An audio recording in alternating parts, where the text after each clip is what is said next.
Hello everyone and welcome back to the Horror Hut.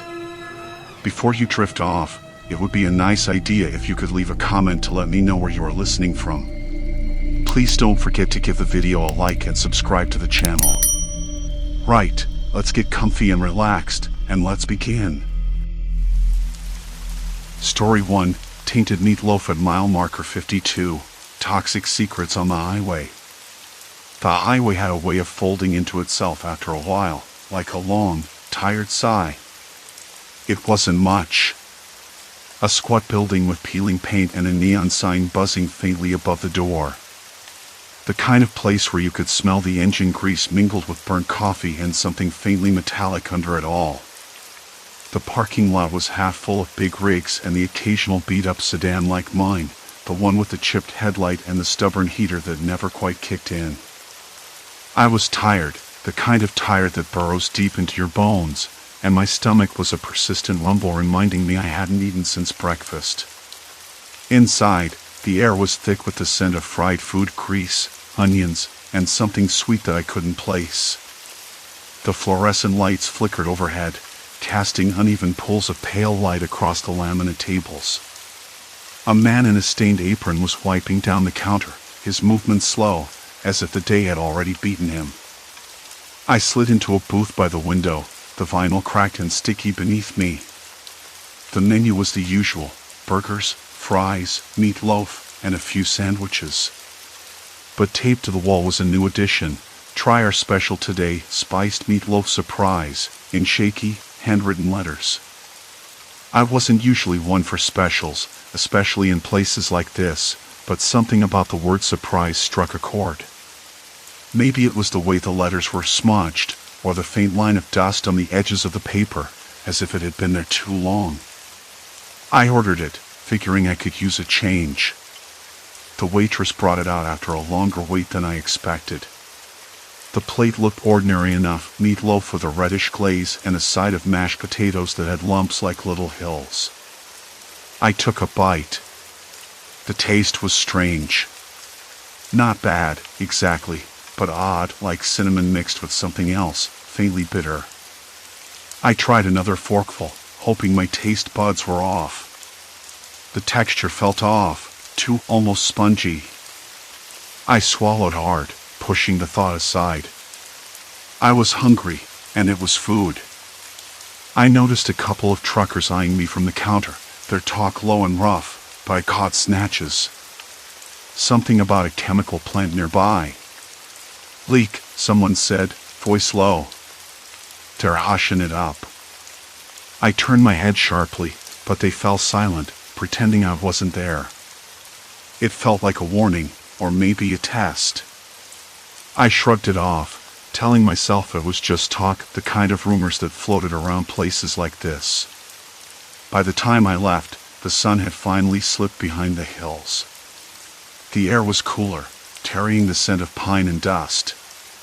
My head was a little fuzzy, like I had one too many drinks. I chalked it up to the long drive and the strange meal. I wasn't about to jump to conclusions. Back in my car, the radio buzzed with static, then a faint voice reading local news. The usual stuff: weather, traffic, a few community events.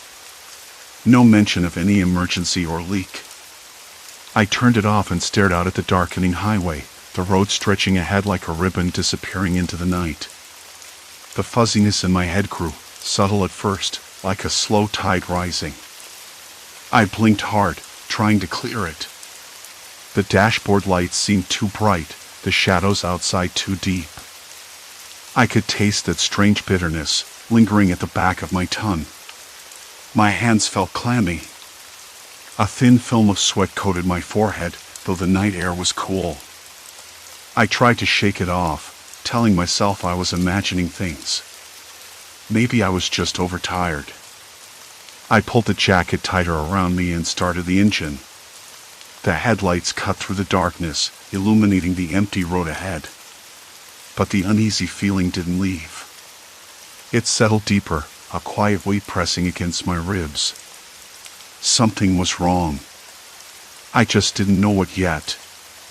I glanced in the rearview mirror, half expecting to see something out of place, a shadow, a flicker of movement, but there was only the empty stretch of highway behind me, nothing but the steady glow of distant taillights fading into the night. Still, I couldn't shake the sensation that I was being watched, that unseen eyes followed every turn I made. The radio crackled faintly, static whispering through the speakers. I flipped through the stations, searching for something to anchor me, a familiar voice or song to cut through the gnawing tension. But the airwaves were mostly dead, broken only by bursts of white noise. I reached down to adjust the dial, then paused. A sudden crackle interrupted the static, and a voice, barely more than a murmur, slipped through. "Don't look back," it said. I jerked my head up, heart pounding.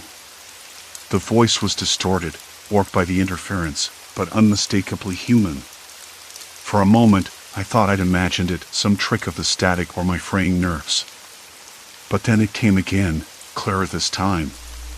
"Don't look back." A cold shiver crawled down my spine. I fumbled for the volume knob, turning the radio off completely. Silence enveloped the car, thick and suffocating. I forced myself to breathe steadily, to focus on the road ahead. The trees lining the highway seemed to lean closer, their gnarled branches reaching like fingers into the dim light. Somewhere up ahead, a flicker of movement caught my eye, a figure moving just beyond the tree line. I blinked, and it was gone.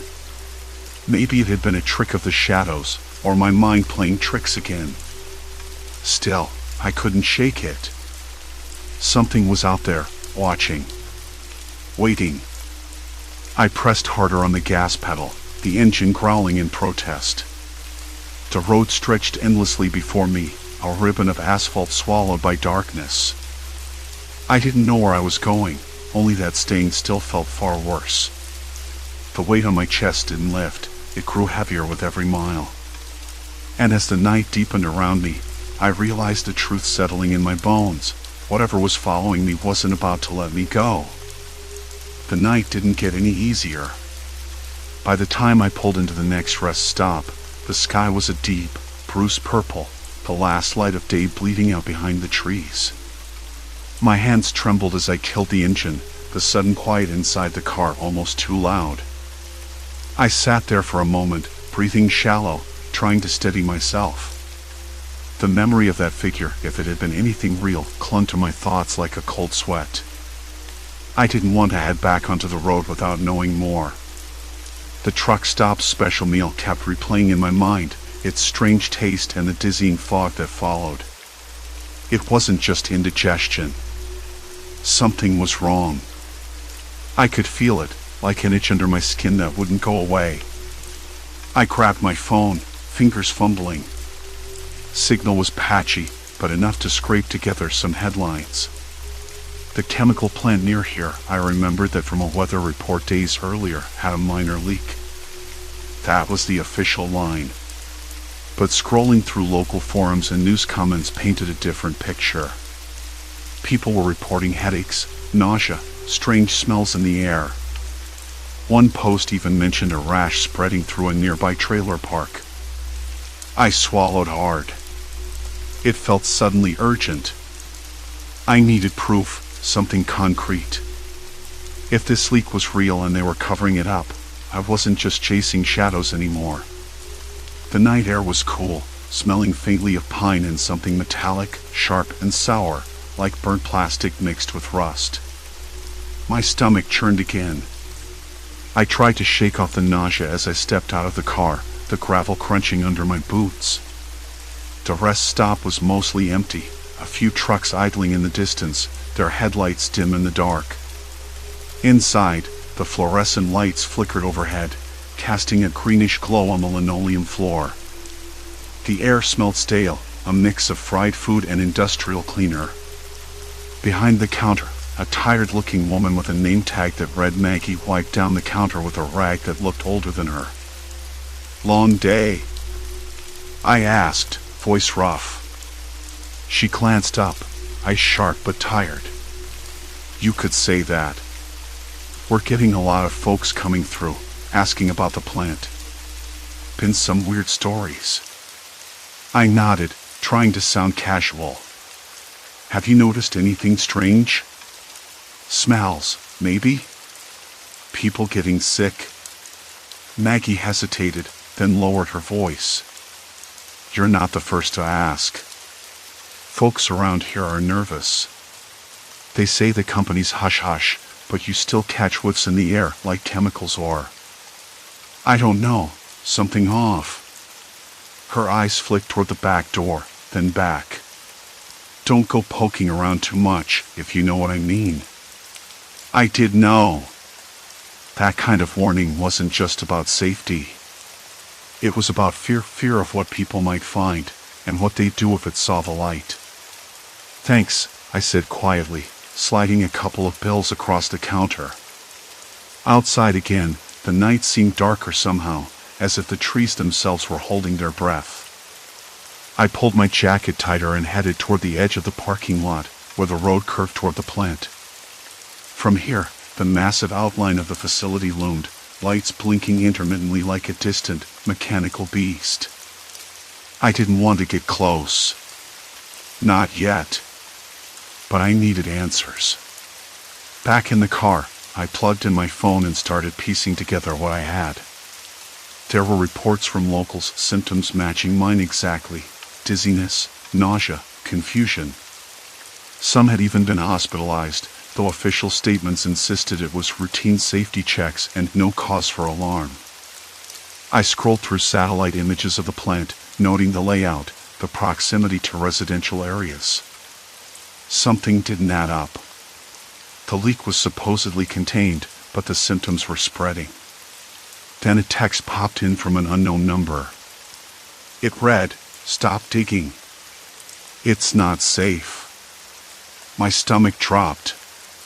Who had sent that? How did they get my number? I stared at the screen, heart hammering.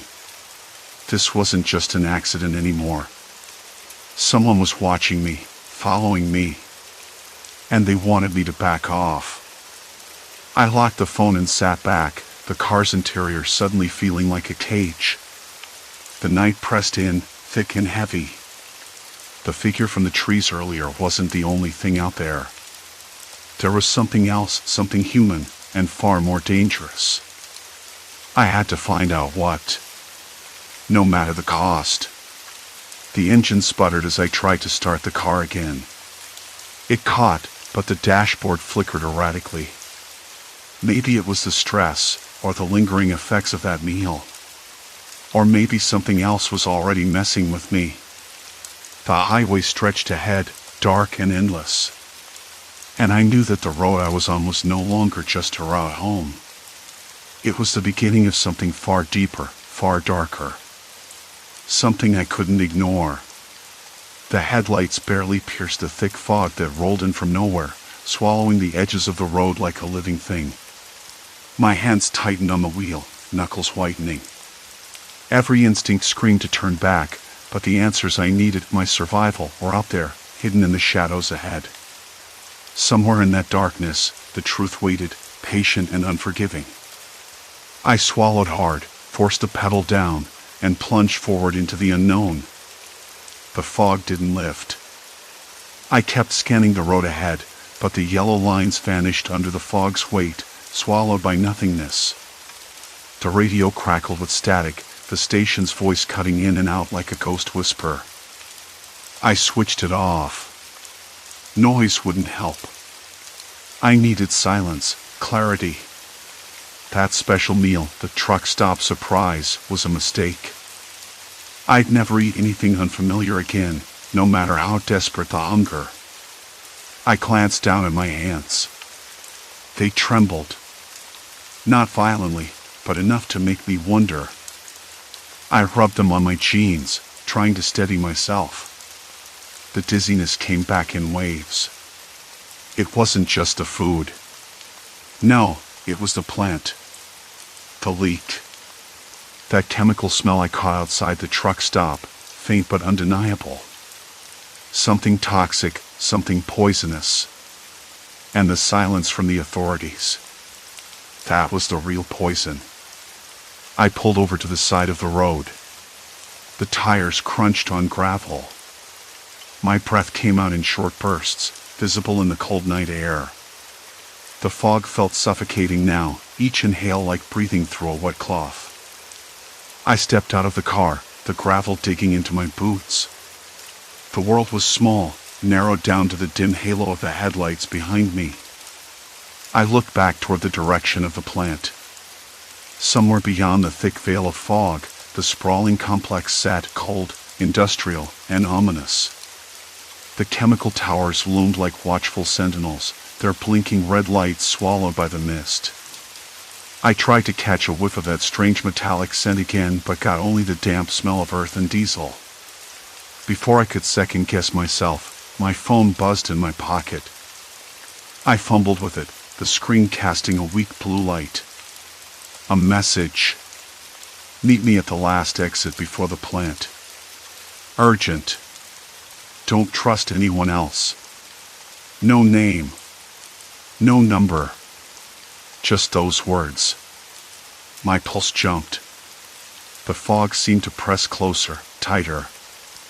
I debated. I could turn around, head back to the safety of the highway, escape this nightmare. But the message anchored me. Someone knew. Someone wanted me involved. Or maybe this was a trap. Still, I had to know more. The engine started on the second try. I swallowed hard and pressed forward. The road twisted sharply, lined with gnarled trees that scratched the sky. The headlights caught the outline of a small roadside diner, closed, shuttered, windows dark. A dog barked somewhere far off, sharp and lonely. The silence that followed felt heavier than the sound. I passed the diner without stopping. Then I saw the exit sign, half-bent and rusted, illuminated weakly by a flickering streetlight. I took it. The narrow road led into a small clearing where the fog thinned just enough to see a figure waiting near a rusted pickup truck.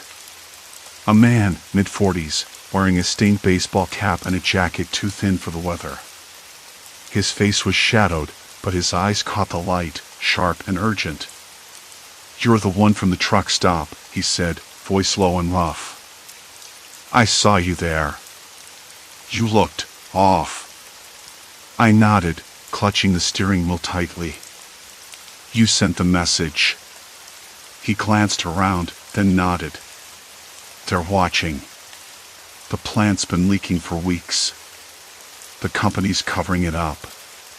People around here are getting sick, headaches, dizziness, nausea. Same stuff you're feeling." I swallowed again, taste bitter in my mouth. They're paying off the local officials. No tests, no warnings.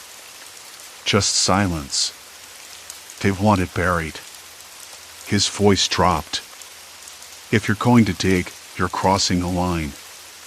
No way back after this." I stared at him. The weight of those words pressed heavy on my chest. I didn't want to believe it, couldn't. But the symptoms, the secrecy, the smell, it all fit too well. "What do you want from me?" He pulled a crumpled piece of paper from his jacket pocket. "Names. Witnesses. Anything you've got. And you need to get proof samples, photos. The more concrete, the better. Otherwise, no one will listen." I felt my throat tighten. I wasn't a reporter. Not a hero. Just someone trying to get home. But the doubt was replaced by a stubborn, gnawing resolve.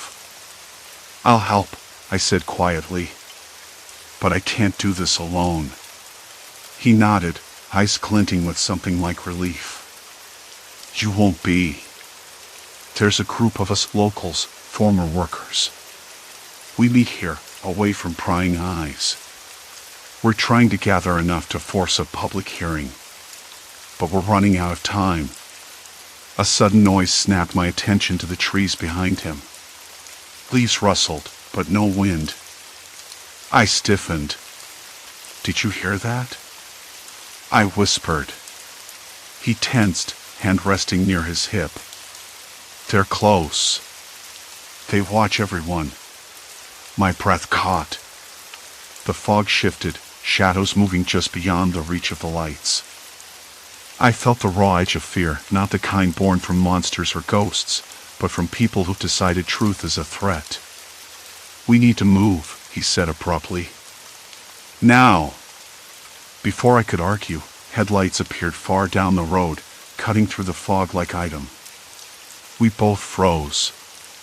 The truck's engine roared to life behind me, the figure inside unseen but unmistakably real. "They know," the man said. "They don't want us talking." My stomach twisted. The road back was gone, blocked, or worse. I swallowed hard, hands sweating again. This wasn't just about me anymore. I'd stepped into something bigger, darker. The question was whether I'd make it out at all. The man grabbed my arm. "Come on. This way." We slipped into the trees, branches clawing at my jacket. The damp earth squished beneath my boots, cold and unforgiving. The headlights got closer, brighter, louder. No turning back. Not now. Not ever. The fog swallowed us whole. The fog didn't just swallow us, it pressed in, cold and thick, like the world had shrunk to this one choking patch of dark woods. "They're close," the man whispered, his voice barely more than a breath, but edged with something urgent, almost desperate. He kept pulling me forward, his grip firm on my arm, like if he let go I'd disappear into the mist. I wanted to argue, to ask who they were, what exactly we were running from, but the words caught in my throat. Instead, I followed. Step by tentative step. The headlights flickered behind us, a jagged pulse of light that danced through the trees. Each burst made the shadows leap, giant, shifting shapes that seemed to watch us, waiting. I kept glancing back, heart thudding so loud I was sure it echoed through the forest. But the man said nothing about stopping, no instructions beyond this way, which was all I needed to keep moving. Branches whipped at my face and hands, tearing at my jacket sleeves. The damp earth squished underfoot, cold and unforgiving like the night itself.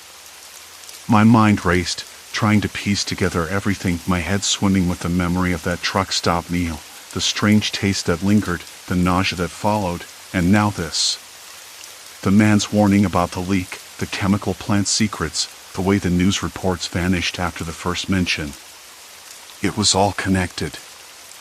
I was caught in the middle of something I didn't fully understand, but it was clear I wasn't the only one being watched.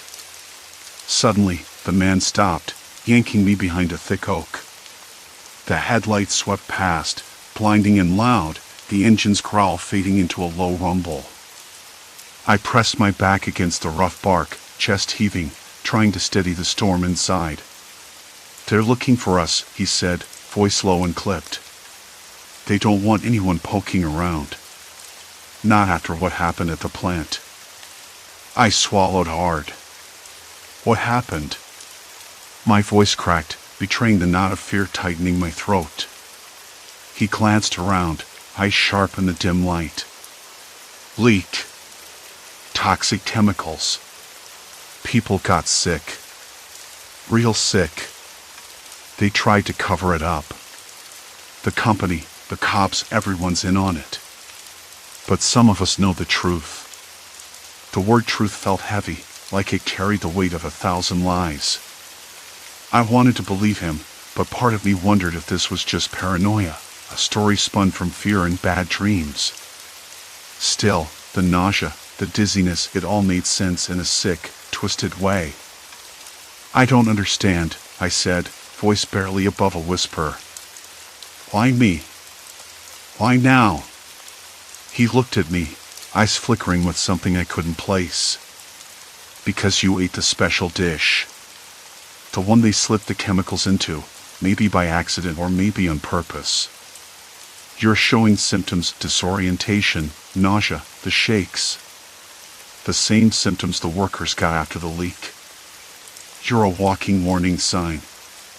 A shiver ran down my spine. The thought that something invisible, poison lurking in food, could unravel my mind was terrifying.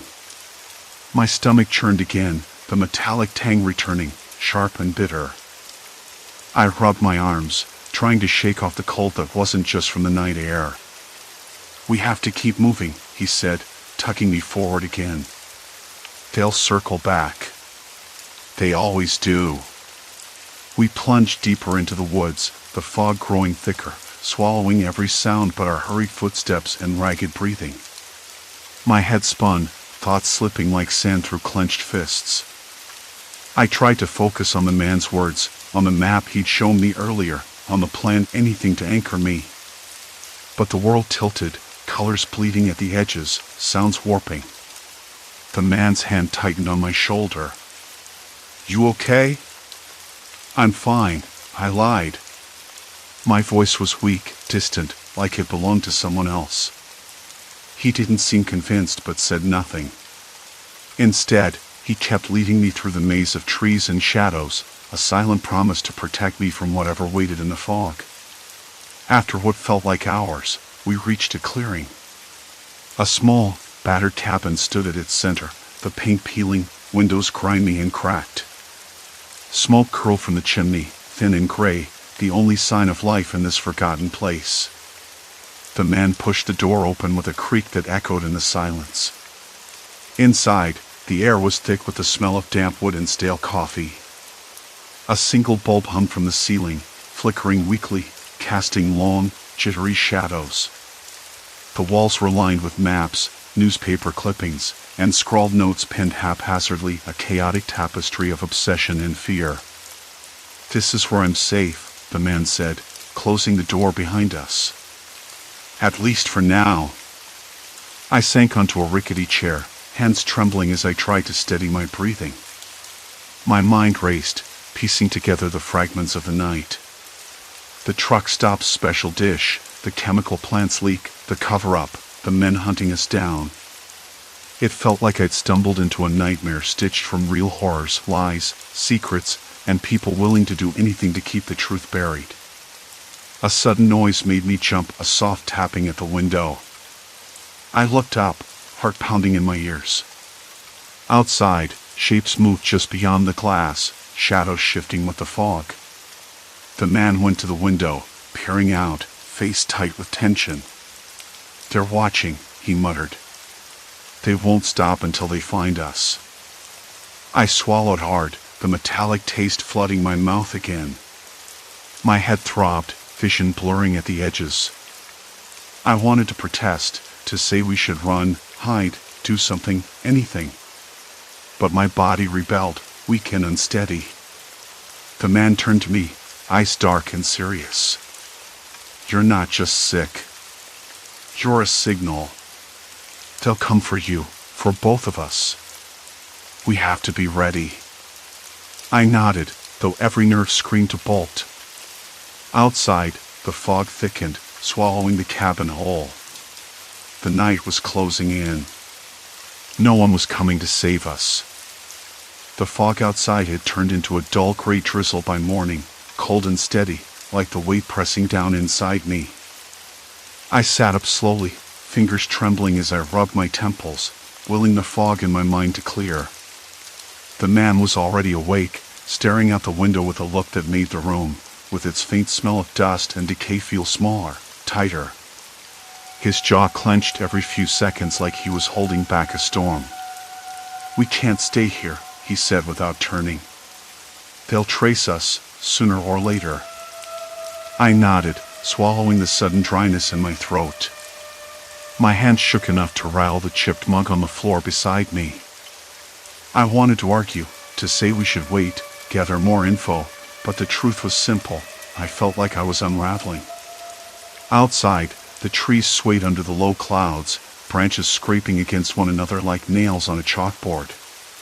The smell of damp earth mixed with something faintly chemical, the same sickly sweet stink I caught near the truck stop. It was subtle, but unmistakable once you noticed. I rubbed my eyes and tried to remember everything we'd uncovered. The special dish at the truck stop wasn't just bad cooking, it was a deliberate delivery method. The plants leak, the hurry cover-ups, the officials' tight smiles on the news clips we watched in that dingy motel room. People were sick, really sick, and they didn't want anyone to know. I thought about the man's warning again. You're a signal. Me. Somehow, I'd become a beacon for exposure, a living proof they couldn't silence. It was a cruel joke. I hadn't wanted any of this. I just wanted to stop feeling like my mind was slipping through my fingers. He finally moved from the window and sat beside me, his voice quieter now. We have to tell someone. Someone who can make a difference. I swallowed, bitter and hollow. Who? The police? The media? They're all in their pockets. If they wanted to stop it, they would have already. He shook his head. There's one place left. A reporter in the city. She's not afraid to dig. I looked at him, skepticism bitter on my tongue. And if they find her? His eyes sharpened. Then we run again. The thought exhausted me. A life spent on the run, chasing shadows and half-truths, with a poison slowly eating away at my insides. It wasn't the ending I wanted, but it was the only one left. We packed what little we had, the cabin's worn floorboards creaking beneath our hurried steps. The rain had slowed to a sprinkle, cold enough to seep through my thin jacket. On the road, the world felt muted, colors dulled by the overcast sky. Every mile felt heavier, like the poison was riding object, a quiet, relentless companion. As we drove, my vision blurred at the edges again. The sense of disorientation was worse than before, like the world was tilting beneath me. I pressed my hand against the dashboard, fingers slick with sweat, trying to anchor myself. Maybe I'm losing it, I muttered, voice barely a rasp. No, he said firmly. It's the chemicals. They're still in your system. The thought made me shudder. I'd been so focused on the threat outside, those shadowy watchers, the lies, that I hadn't really considered what the toxin was doing inside me. How much time I had left before the fog inside my skull became permanent. We stopped at a small diner on the outskirts of the city, a place that looked like it hadn't changed since the 70s. The smell of frying bacon and stale coffee was a strange comfort, something normal in a world that had gone sideways. I ordered black coffee, the bitter warmth grounding me in a way the rain never could. The man pulled out a crumpled printout, news clippings, government notices, and a few pages from some obscure environmental watchdog's website. The leak was real, and the plant's executives had spent months burying reports, bribing inspectors, and silencing whistleblowers. They're scared, he said, voice low. Not because they're worried about us, but because this could ruin them. I nodded, staring out the window at the city skyline blinking behind the wet streets. It wasn't just about me anymore. It was about all the people breathing that toxic air, the ones who trusted the same system that betrayed them. We reached the reporter's office mid-afternoon. The building was a squat, boxy thing, plaster peeling from the walls, a faint buzz of fluorescent lights humming inside. The woman who answered the door was sharp-eyed, with a tired smile that felt genuine. She listened as we spoke, her fingers tapping on the desk, jotting notes. The disorientation in my head crept in again, but I forced myself to stay present. This was our chance. I've seen what they're hiding, I said, voice steadier than I thought possible. And I'm not the only one. People are getting sick. They need to know. She nodded slowly. I believe you. But it's dangerous. These companies have deep pockets and deeper secrets. We spent hours going over everything, documents, photos, the names of those who disappeared after asking too many questions. The reporter promised to dig deeper, to expose the truth. Outside, the sun broke through the clouds for the first time in days, casting a pale light over cracked sidewalks and busy streets. A thin breeze carried the scent of rain mixed with exhaust and something else, hope, maybe. For the first time since all this began, I didn't feel like a haunted animal. I felt like a witness, maybe even a warning. That night, in a cheap motel room, I lay awake, the ache in my skull dull but persistent. The man was asleep beside me, breathing steady and calm. I stared at the ceiling, tracing the cracked plaster with my eyes. The poison was still inside me. I knew that. There was no magic cure, no quick fix. But I also knew I wasn't alone anymore. The nightmare hadn't ended, but it had changed shape. From something that chased me in the dark to something I could fight, piece by piece, word by word. I closed my eyes, the taste of metal fading just enough to let me dream. Of clean air. Of truth. Of a world where people didn't have to disappear to keep secrets. It was a fragile hope. But it was mine now. Story 2, Silent Sentinel, Forest's Unnatural Watchers. The first thing I noticed was how still the forest was. I stopped to adjust my pack, crouching on the mossy ground. The dampness seeped through my jeans, cold against my skin despite the warm afternoon sun. A faint breeze stirred the needles overhead, but the silence stayed. I glanced up to see a small group of deer not far ahead. They weren't grazing or moving about in the usual scattered way. Instead, they stood too close together, bodies pressed in unnatural tight formations, like they were guarding some invisible perimeter. Their eyes locked onto me, wide and unblinking, a quiet vigilance that felt heavier than any predator I'd known. That's when the hairs on the back of my neck prickled. I tried to shake off the unease, reminding myself deer don't behave like this. Maybe they'd been spooked earlier, maybe a hunter had passed through. But no, I thought, no hunters this far back. The trail was quiet, and the last time I saw a person was hours ago near the ranger station where I'd grabbed some water. No one else was supposed to be wandering these woods today. I took a slow, deliberate step forward, trying to appear less threatening. The deer didn't flinch, didn't even blink. Instead, their heads tilted slightly, like they were listening for something I couldn't hear.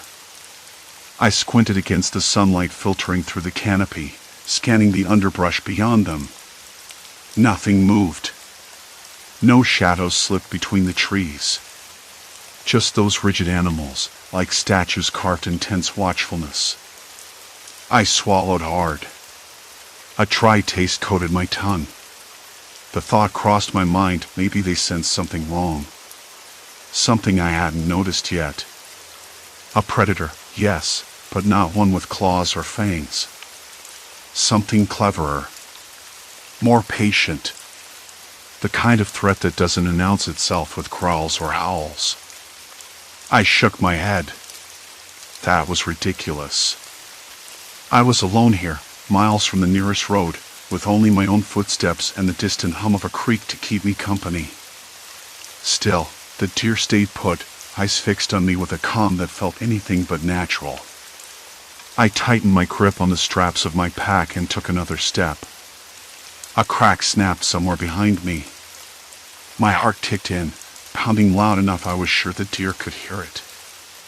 I spun around, breath catching in my throat. Nothing. Just the way the wind whipped through the branches, sending a shower of dry leaves fluttering to the ground. Okay, I muttered, trying to steady my voice. You're just deer. Nothing weird about that. But the knot in my stomach didn't loosen. I glanced back at them.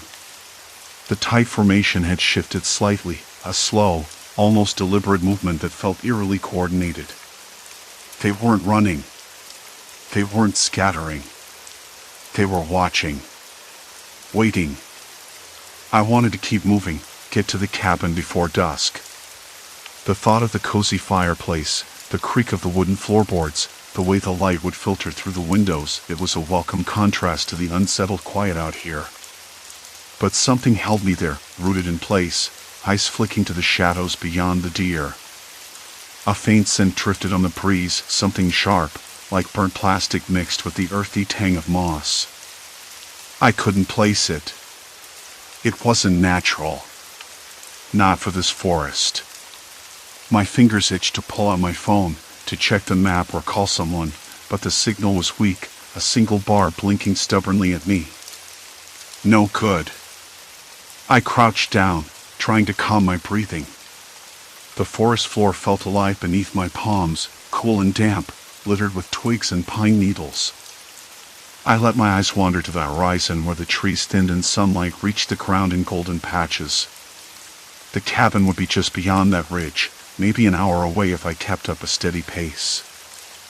I reminded myself that I'd made this hike many times solo and nothing like this had ever happened before. Still, the deer stayed, their bodies pressed close like a living wall, silent sentinels in the fading light. I stood up and started walking again, slower this time, trying to keep my steps light and measured. The scent lingered, stronger now. A faint thud echoed somewhere nearby, wood on wood, I thought, but it was too irregular to be a falling branch. Maybe an animal? No, too heavy. Clumsy. Human, maybe? The thought lodged itself deep in my mind. I stopped again, scanning the trees. The shadows seemed to stretch longer, darker than they should have. I told myself it was just the angle of the sun, a trick of the light. Hello? I called out softly, voice barely more than a whisper. Is someone there? No answer. Just the quiet. The deer's eyes still on me. A sudden rustle to my left made me jump. Leaves crackled underfoot. I turned sharply, heart racing. A man stepped out from behind a tree, face obscured by a hood. His eyes were calm, unreadable, but there was something in the way he watched me that made my skin crawl. I swallowed. Hi. I'm heading to the cabin. He nodded slowly. You're close. Something about his voice was low, steady, but not threatening. Still, I felt exposed. Alone. I glanced at the deer again. They'd melted away into the underbrush, gone as silently as they'd appeared. The man took a step forward. Not many come this way anymore. Yeah, I replied, forcing a smile. I guess it's not the easiest place to find. He studied me a moment longer, then turned and disappeared between the trees, leaving a faint trace of smoke on the air. I stood there, the weight of the quiet settling back around me. The deer were right, I realized. Something was out here. Something watching. Something waiting. And it wasn't wild.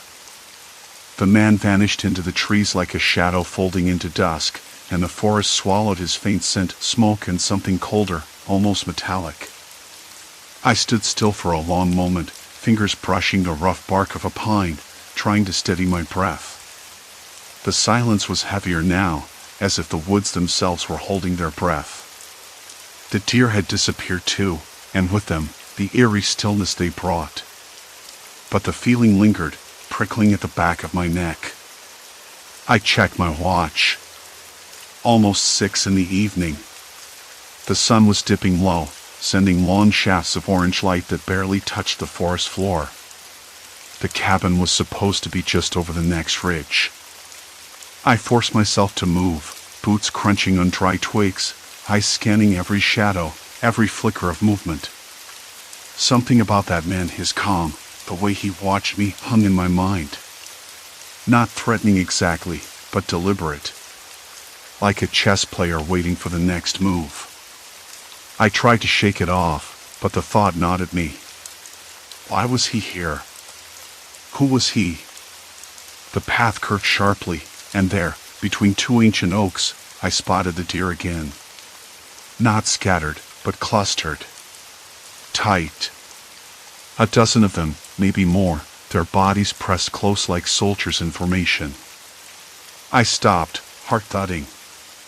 Their heads lifted in unison, eyes fixed on me. No flickering nervousness, no sudden flight. Just calm vigilance. Like they were guarding something or warning me. I swallowed hard. The feeling wasn't just my imagination. Those animals were on edge, watching for something I couldn't see. My skin prickled with a cold sweat. The air smelled different here, earthy, damp, but with a faint acrid tang, like burnt rubber or old cigarettes. I stepped forward cautiously, trying to catch a better look. A few deer flicked their ears, but didn't move. Then I noticed something odd on the ground near their feet, faint footprints. Not animal prints. Boots. Heavy, square-heeled. Fresh. I crouched, running my finger along the soft earth. The prints were scattered, leading off the path into the thicker brush. Someone had passed here recently. And the deer had seen them too. My mind raced. If someone was out here watching, were they the man from before? Or someone else? The thought tightened my chest. I wanted to turn back, but the cabin was close now. I had to keep going. I stuffed my hands into my jacket pockets and pushed forward, eyes flicking around like a nervous bird. The forest had grown quieter. No birdsong, no rustle of small animals. Just the whisper of wind through pine needles. Even the usual hum of insects was missing. A low rumble rolled through the trees, distant but unmistakable. Thunder? I hadn't checked the weather forecast. The sky was still clear, but now patches of gray were creeping over the horizon. The air thickened, heavy with moisture. The scent of rain mixed with the damp earth and that strange acrid hint. I paused and pulled out my phone, hoping for a signal to check the weather. Nothing. No bars. Typical. I cursed under my breath. No way to call for help if things went sideways. The path steepened, roots twisting like veins beneath my feet. I stumbled once, catching myself on a mossy rock. My hands trembled slightly. I know how that sounds. I told myself it was just nerves. But the forest was watching, waiting. The cabin came into view finally, a squat wooden box nestled in a clearing, half swallowed by shadows. Smoke curled lazily from the stone chimney. Warmth. Life. Relief. I approached slowly, noting the door was slightly ajar. That unsettled me more than anything. Who else was here? I called out softly. Hello? No answer. Just the crackle of the fire inside, faint but steady. I pushed the door open wider. Inside, the smell of pine smoke mixed with stale air. The room was sparse, an old wooden table, a couple of chairs, a small stove. On the table lay a worn notebook, its cover cracked and faded. Curiosity won over caution. I picked it up, flipping through pages filled with cramped handwriting. Names, dates, cryptic notes. Mentions of watchers and the line. Odd references to deer behavior, to how they moved in patterns, signaling danger. My fingers brushed a folded piece of paper stuck between the pages. I unfolded it carefully. A crudely drawn map, with the cabin marked and several points circled in red. One of the points was where I'd seen the deer formation. A shiver ran through me. This wasn't just a cabin in the woods. Someone had been tracking something or someone out here. Suddenly, a sharp noise outside made me freeze, a twig snapping underfoot. I turned quickly toward the window. The clearing was empty, but the trees beyond swayed violently, branches thrashing. The thunder broke then, low and rolling, the first fat drops of rain pattering against the roof. The wind picked up, howling through the cracks in the cabin walls. I closed the door firmly behind me and sat down, the notebook open on my lap. My mind was spinning. Who had left this here? Was the man from the woods connected? Was he one of the watchers mentioned in the notes? The deer. The formations. The footprints. It all made a strange, dark kind of sense. But what was this unseen threat? What was it they were so afraid of? I glanced around the room again. No phone signal, no way out without crossing the forest. I was alone except for whatever or whoever was watching just beyond the trees. Outside, the storm was gathering fast. The wind rattled the window panes like a warning. I knew one thing for sure, this night would be anything but quiet. The thunder rolled away slowly, a distant rumble now, but the wind stayed, shaking the cabin like it wanted me out, like it was warning me not to linger. The rain had stopped, replaced by that eerie quiet you get after a storm, the kind that feels hollow, as if the forest itself was holding its breath. I couldn't shake the feeling that I'd crossed some invisible line, the point of no return. I ran my hands through my hair, the dampness sticking strands to my forehead. The cabin smelled of wet wood and cold plaster, the faint mustiness of something long abandoned. The notebook's pages crackled when I turned them carefully, revealing sketches of the deer, strange symbols, and notes about the watchers.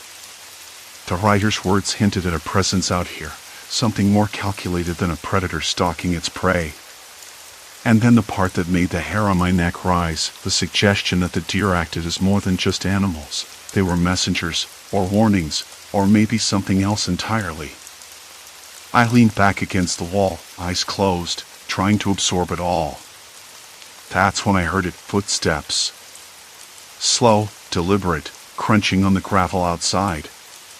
Not the quick shuffle of small forest creatures, but heavy, measured steps. Someone was out there, pacing by the edge of the clearing. My breath caught. I wanted to call out, to demand who was there, but my voice caught in my throat. Instead, I watched the window, heart banging in my ribs. The silhouette of a man emerged from the shadows, tall, broad-shouldered. He stayed just beyond the tree line, visible only because the moonlight filtered weakly through the clouds, giving him an almost ghostly outline. I swallowed hard. He raised a hand slowly, not in greeting, but as a signal. I didn't respond. I wasn't sure if I wanted to. The notebook on my lap suddenly felt heavier, like a weight pressing down on my chest. I thought about the notes, the cryptic warnings about those who watch, but never speak. Was this him? The man from the woods? The one who'd left the notebook? I tried to steady my breathing, but my hands trembled. I was trapped. No phone, no signal, no easy path out of this forest without crossing the clearing and him. I thought about the deer again. How they'd moved in tight formations, their eyes bright and unblinking, watching me with that unspoken vigilance. They weren't afraid of me, not really. They were wary, cautious, like they knew something I didn't. And maybe, just maybe, they were trying to protect me. I closed the notebook and stood, moving quietly to the door. I cracked it open just enough to peek outside. The man was gone. No sign of him. But the gravel was disturbed, fresh footprints leading away from the cabin toward the deeper woods. I stepped back inside, heart still pounding. The door shut with a soft click that sounded much too loud in the silence. I pushed my back against it, feeling the cold seep through the wood. The notebook was still open on the table, a single line catching my eye. Once you see, you cannot unsee. Once you enter, the forest doesn't let go. I sat back down, the weight of those words settling over me like a shroud. There was no turning back now. Whatever waited out there wasn't just a man or a predator. It was something more, something patient, watching from the shadows, waiting for me to make a move. Outside, the wind picked up again, carrying with it the faintest sound of movement, branches snapping, leaves rustling. The deer, no doubt, still out there, watching. I hadn't just stumbled into the woods. I had stepped into a trap. and I wasn't sure if I'd find my way out alive. The hairs on the back of my neck prickled as I pressed myself against the rough bark of the ancient oak, trying to steady my breath. My eyes darted left and right, searching for any sign of a watcher. The forest, once familiar and welcoming, felt alien now, twisted and hostile, like the backdrop to some forgotten nightmare. Every shadow seemed to pulse with quiet menace, every whisper of wind a warning. I forced myself to move, slow and deliberate, careful not to make a sound. My boots sank into the damp earth, leaves crunching faintly beneath me. The faint glow of twilight slipped away, swallowed by the thick canopy overhead. Darkness was coming, and with it, the unknown. The snapped branches echoed again, closer this time. I froze, heart hammering in my chest. Something was stalking me, no longer content to merely watch. The deer was gone, replaced by a heavier, more deliberate presence. I could feel it now, a weight in the air, a pressure that pressed against my skin like invisible hands. I turned sharply, catching only a flicker of movement through the trees, a shadow slipping between trunks, fluid and silent. No ordinary animal moved like that. The stories I'd heard as a kid, whispered around campfires, creatures that blended with the night, that hunted without mercy, flooded back. I shook the thoughts away. This was real. This was happening. Ahead, the path forked sharply. One way led deeper into the forest's heart, a maze of twisted branches and brambles. The other veered toward a faint glimmer of light, maybe the edge of the woods, or a clearing. I had to choose, but the weight of the gaze pinned me in place. The thing wanted me to make that choice. Then came a low, guttural growl, muffled yet unmistakable. It resonated from every direction, pressing in on me, surrounding me. I swallowed the lump in my throat and stepped toward the light, praying it was my way out. But as I moved, the underbrush to my right erupted. A figure lunged, barely visible, barely human, before vanishing again into the dark folds of the forest. Fear surged through me, but so did something else, something sharp and fierce. The realization that I wasn't going down without a fight. The chase had begun in earnest. And this time, I was no longer the prey who stumbled blindly. I was hunting for my own survival, every step a defiant heartbeat against the encroaching void. I kept moving toward the faint, flickering light, the one barely visible through the thick tangle of trees arching overhead. The air grew colder, damp with the scent of moss and wet earth, and I realized my breath was shallow, caught somewhere in my throat. My hands trembled, not from cold, but from the raw adrenaline rolling through my veins like electricity. I tried to steady myself, focusing on the crunch of leaves beneath my boots, on the faint glow ahead, but the shadows seemed to stretch and warp, thickening around me like a living thing. The forest was watching, waiting. And then I heard it again, movement. Not far off, just beyond the thin veil of trees. A soft rustle, then silence. My skin prickled, goosebumps rising along my arms. The figure I'd seen, maybe human, maybe something else, was out there, hunting. Or maybe just waiting. I wasn't sure which was worse. I pressed forward, the light growing stronger but still distant, more flicker than flame. My eyes darted from side to side, catching glimpses of tight deer formations, their pale eyes glinting in the shadows. They held their silent vigil, like sentinels guarding against some unseen danger. Had I misunderstood?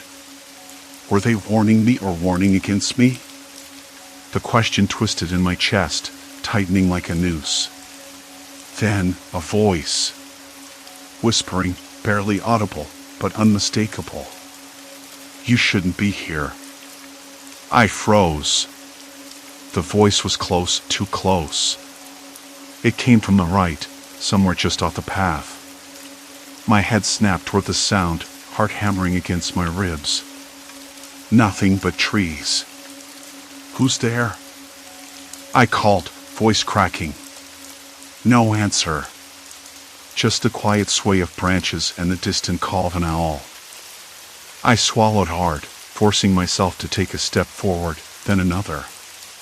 The light flickered again, revealing the outline of a small clearing. And in the center stood the cabin. It looked abandoned, windows dark, walls weathered and gray, the roof sagging in places. But the door was slightly ajar, creaking softly in the breeze. I debated whether to enter or stay outside. Every instinct screamed to run, but the cold night and the forest's pressing weight left me no choice. Shelter, even uncertain, was better than nothing. I crossed the threshold, the wooden floor groaning beneath me. The air inside was stale, thick with dust and the faint smell of something sour, old sweat or rot. I flicked on my flashlight, the beam slicing through the gloom. Shadows leapt and danced on the cracked plaster walls, flickering with the unstable light. I moved cautiously, checking each corner, every creak and groan setting my nerves on edge. Then, by the back door, I found it, a pair of muddy boots, half hidden beneath a threadbare coat. Someone had been here recently. Or maybe was still here. I swallowed. The silence stretched, heavy and suffocating. The forest's growl echoed faintly outside, a reminder that whatever lurked beyond wasn't done yet.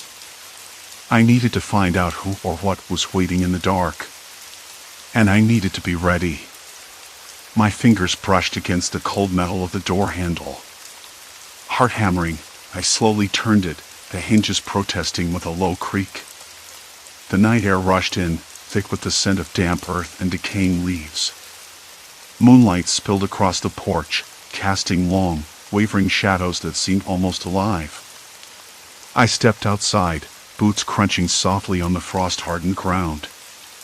The forest loomed ahead, a wall of twisting branches and whispering leaves. Somewhere deep within, something shifted, a subtle, deliberate movement that froze me in place. My breath came in shallow gasps, each exhale a misty cloud in the cold air. A twig snapped sharply to my right. I spun, searching the darkness, but saw only blackness punctuated by silver moonlight. No sign of a figure, no gleam of eyes. Still, the feeling of being watched pressed down like a weight on my chest. I forced myself forward, each step measured and careful. The muddy tracks near the back door led into the trees, faint and erratic, as if the person had stumbled or been dragged. I followed, tracing the path through tangled underbrush and fallen branches slick with frost. After a few minutes, the tracks stopped abruptly at a shallow depression in the earth. Something was buried beneath leaves and moss, something that had been hastily covered. My fingers trembled as I lifted the debris, revealing a small, weathered box. It was old, wooden, and bound with rusted iron straps. With a deep breath, I pried it open. Inside lay a folded piece of parchment, yellowed and brittle. I unfolded it carefully, revealing a scrawled map marked with strange symbols and notations. At the center was a crude drawing of the very cabin I stood by, surrounded by runes etched in a language I didn't recognize. A sudden noise, a low growl, guttural and close, snapped me back to the present. I whirled around, eyes straining against the dark.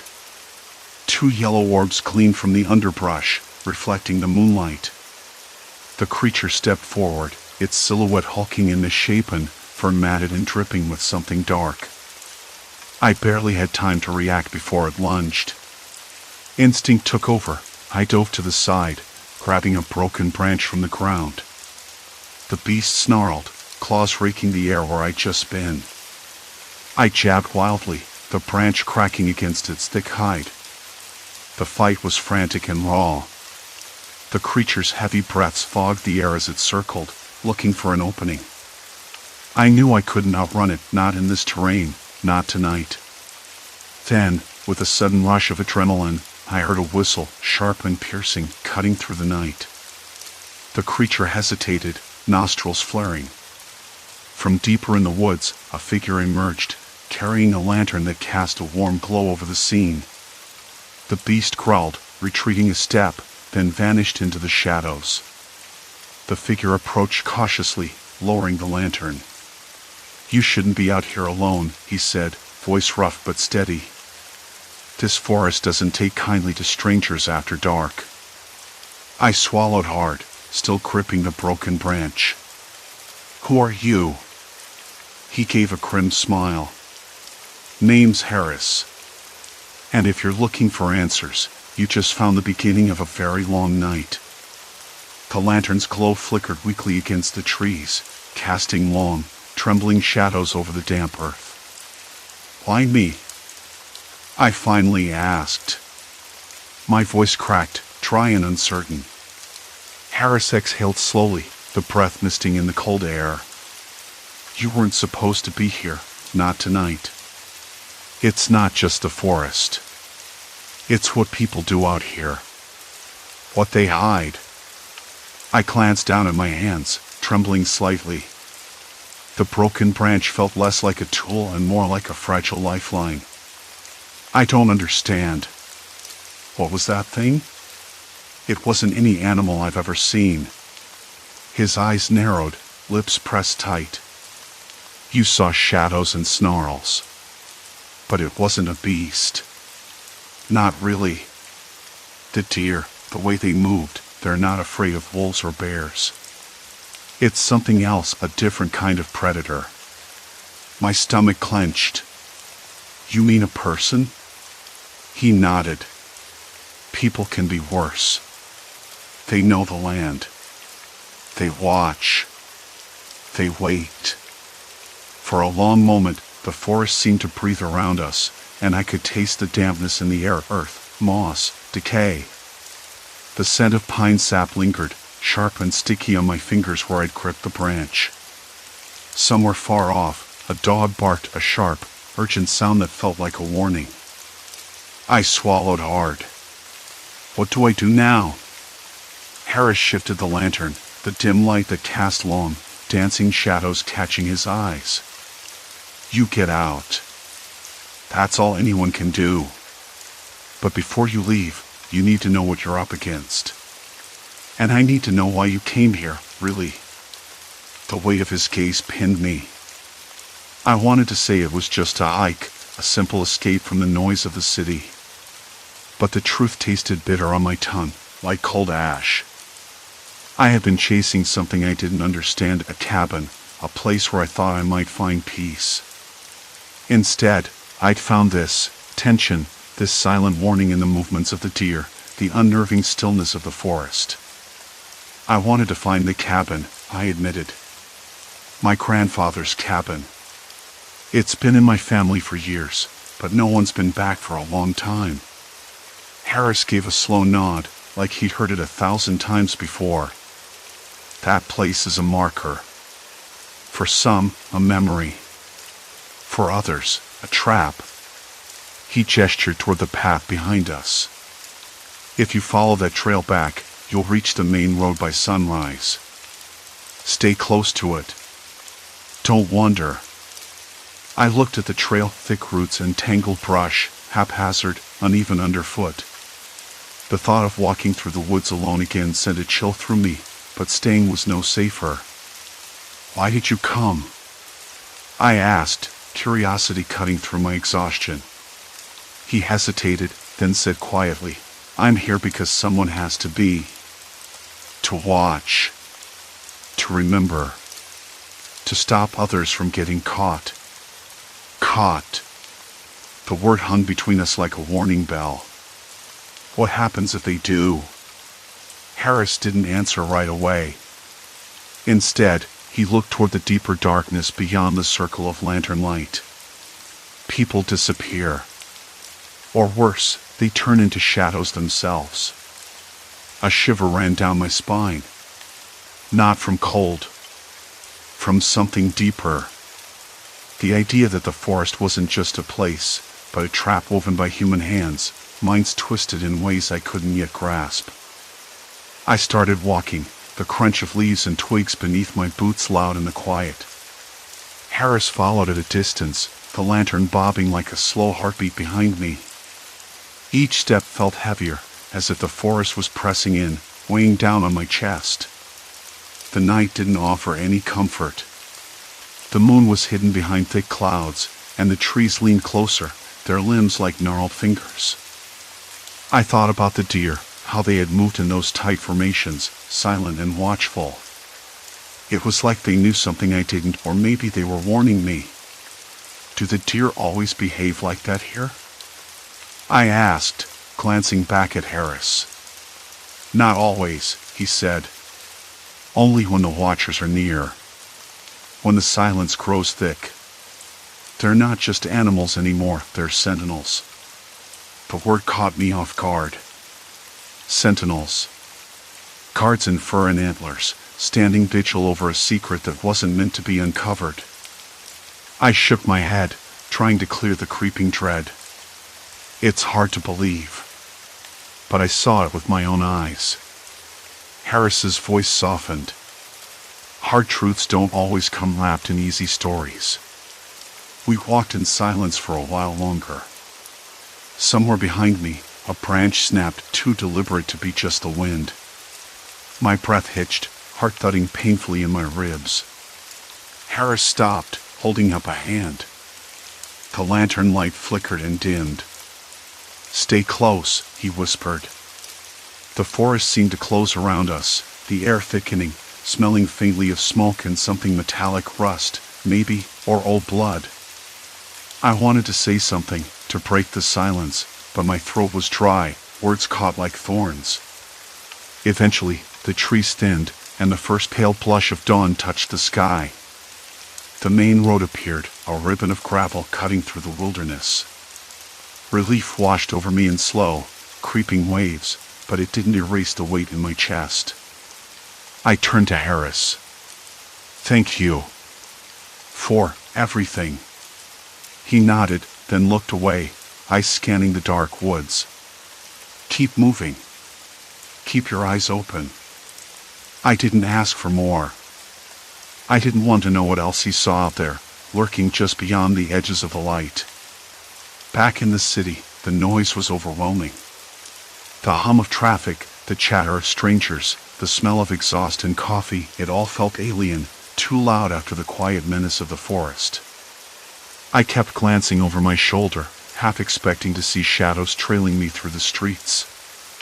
The cabin was no longer a refuge in my mind.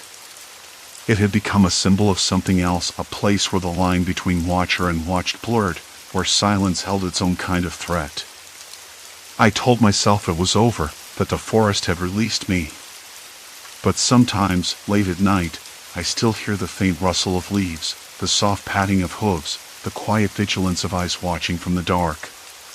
And I wonder if Harris was right, that some places don't forget, and some predators never truly disappear. Sometimes, I catch myself staring at the deer in the city park, noticing how they move in tight circles, how their eyes hold a calm but watchful stillness. I know how that sounds. It's irrational.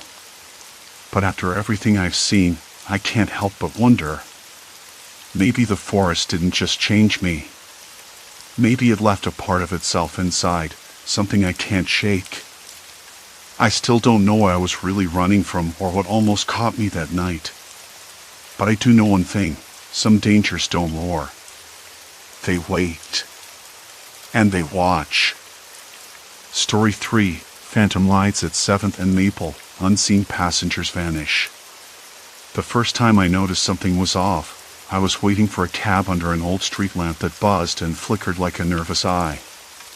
It was just past midnight, and the city had folded into a quieter shape, no honking, no distant sirens, just the occasional clack of footsteps on wet pavement and the faint, sour scent of spilled beer in the air.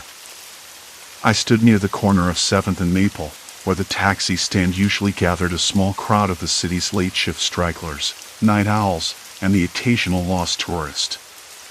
The queue was moving as usual, the shuffle of feet, murmured apologies, and the occasional cough that felt more like a nervous tic than an illness. I always came here after work, a habit born more from boredom than necessity. The ride home was a half-hour trek, and the buses were unreliable at this hour. I liked the rhythm of it, the way the line moved forward, one by one, people stepping into the cabs with tired smiles or sharp glances, disappearing into the night. But that night, something felt different. I couldn't say what exactly. Maybe it was the way a cold wind slipped beneath my coat, or how the street lamp's light caught a shimmer on the rain-slick pavement, making the whole scene look like a faded, shaky photograph. Maybe it was the way the taxi drivers didn't chatter among themselves as they usually did, but instead waited silently, their eyes flicking to the queue like predators sizing up prey. It started with the second person in line, a young woman wearing a bright red scarf and carrying a battered suitcase. She stepped into the yellow cab ahead of me. The door shut with a soft click. The driver glanced at her in the rearview mirror, nodded once, and pulled away. I watched until the cab turned the corner and disappeared. Later, when I checked the ride logs on the city's transit app, I couldn't find any record of a pickup at 7th and Maple at that time. No trace of her anywhere. I thought maybe the app was delayed, or the system had glitched. I shrugged it off and went home. The next night, I was back. Same spot, same time. The queue was shorter, maybe 5 people. I counted them as always, like it was a game. The third person in line, a middle-aged man in a raincoat, stepped up when his turn came. He gave the driver a short address, got in, and vanished into the drizzle. Again, no record. No trace of a ride that started or ended anywhere. The city's digital memory offered nothing. You probably think I'm imagining things. I began to feel a strange prickling at the back of my neck, a whisper that something was wrong but just out of reach. I wasn't a particularly observant person before all this. I'm the kind who misses the small cracks in the sidewalk or the new paint on an old wall. But now I found myself focusing on details I'd never cared about, the way the taxi stand's concrete was chipped, the faint smell of exhaust mixed with damp leaves, the distant thump of music from a nearby bar closing down for the night. I started showing up earlier to watch the line form, trying to catch the moment someone disappeared. Sometimes the people in line would glance at me, suspicion or curiosity in their eyes. I gave them a polite nod, but I could tell they thought I was odd. One night, I struck up a conversation with a woman named Marcy, who worked the late shift at a diner nearby. She had a cigarette tucked behind her ear and a tired smile. "You come here a lot, huh?" she said, lighting up with a shaky hand. "Yeah," I admitted. "I take the cab from here sometimes. It's quieter than the bus." She shrugged. "Quiet can be lonely. You ever get the feeling something's watching?" I laughed. "You mean like ghosts?" She smirked. "Not ghosts. People do stranger things when no one's looking." Her words settled in my mind like a stone. A few nights later, I watched as a man in a dark hoodie stepped into a cab. He looked over his shoulder like he sensed someone watching, but I kept still, pretending to check my phone. The cab pulled away. When I looked up the ride, nothing. I was starting to wonder if I was losing my grip on reality, if the city was playing tricks on me. But the pattern was undeniable. Passengers boarded, then were wiped clean from every record. No GPS ping, no payment confirmation, no mention in any database. I tried to think of logical explanations. Faulty data, someone hacking the system, maybe the drivers were in on something. But nothing added up. The more I obsessed, the more the street felt less like a place to wait for a ride and more like a trap.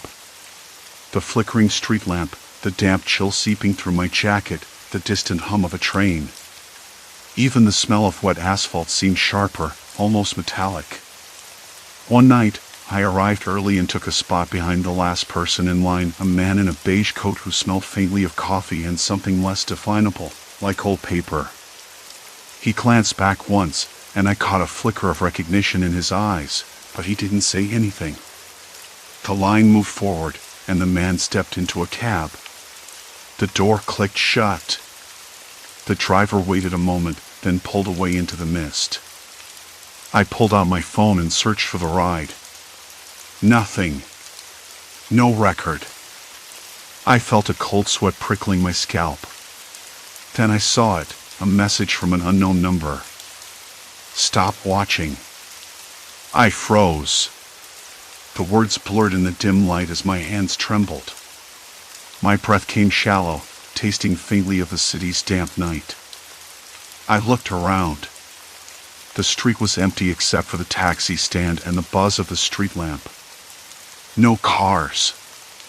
No people. Just me. I wondered if I'd imagined the message. Maybe a prank. Maybe a wrong number. But the timing was too precise, too deliberate. The line kept moving. The next passenger stepped forward. My mouth went dry. What was waiting for them inside that yellow cab? Where did they go when the world forgot they ever existed? And if I didn't stop watching soon, would I be next? The night didn't get any quieter. I dug my hands deeper into my jacket pockets, trying to push the cold away. The street lamp flickered again, buzzing like a dying insect.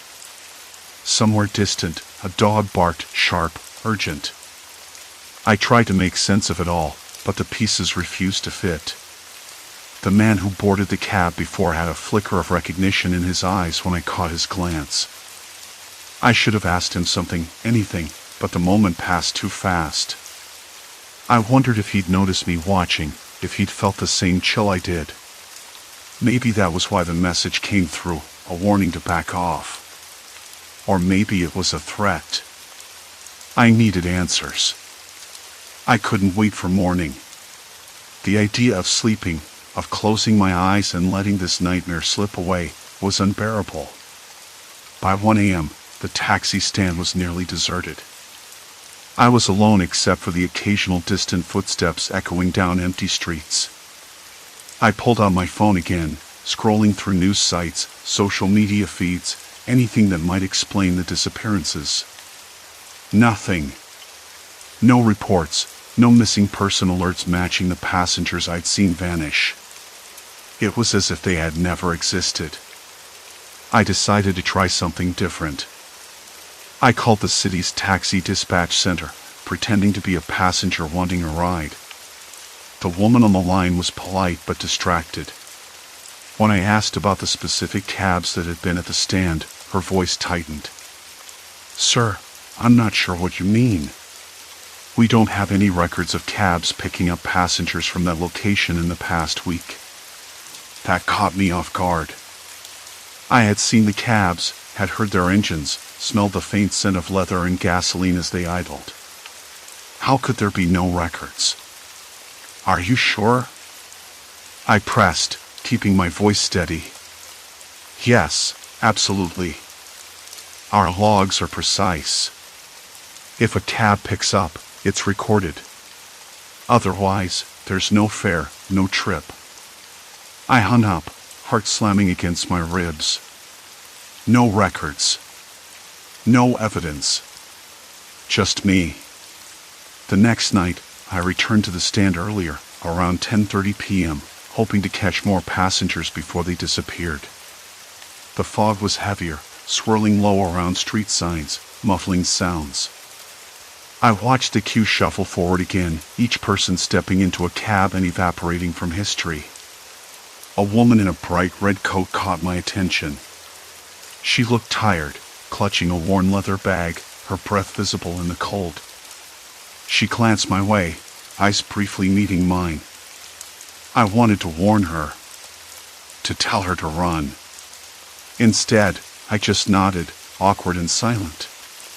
She stepped into the cab. The door clicked shut. The cab pulled away into the mist. I followed at a distance, heart pounding so hard I thought it might give me away. The driver didn't glance in his mirror once. The cab didn't stop. It took a strange route, meandering through side streets, avoiding main roads. I lost sight of it near an old warehouse district, where the street lamps were few and flickering. I stopped, breath shallow, listening for any sound beyond the distant hum of the city. I never saw the cab leave. I waited until 3 a.m., no sign of it returning to the stand or anywhere else. I called the woman's phone number the next morning, found scribbled on a slip of paper she'd dropped in her rush. No answer.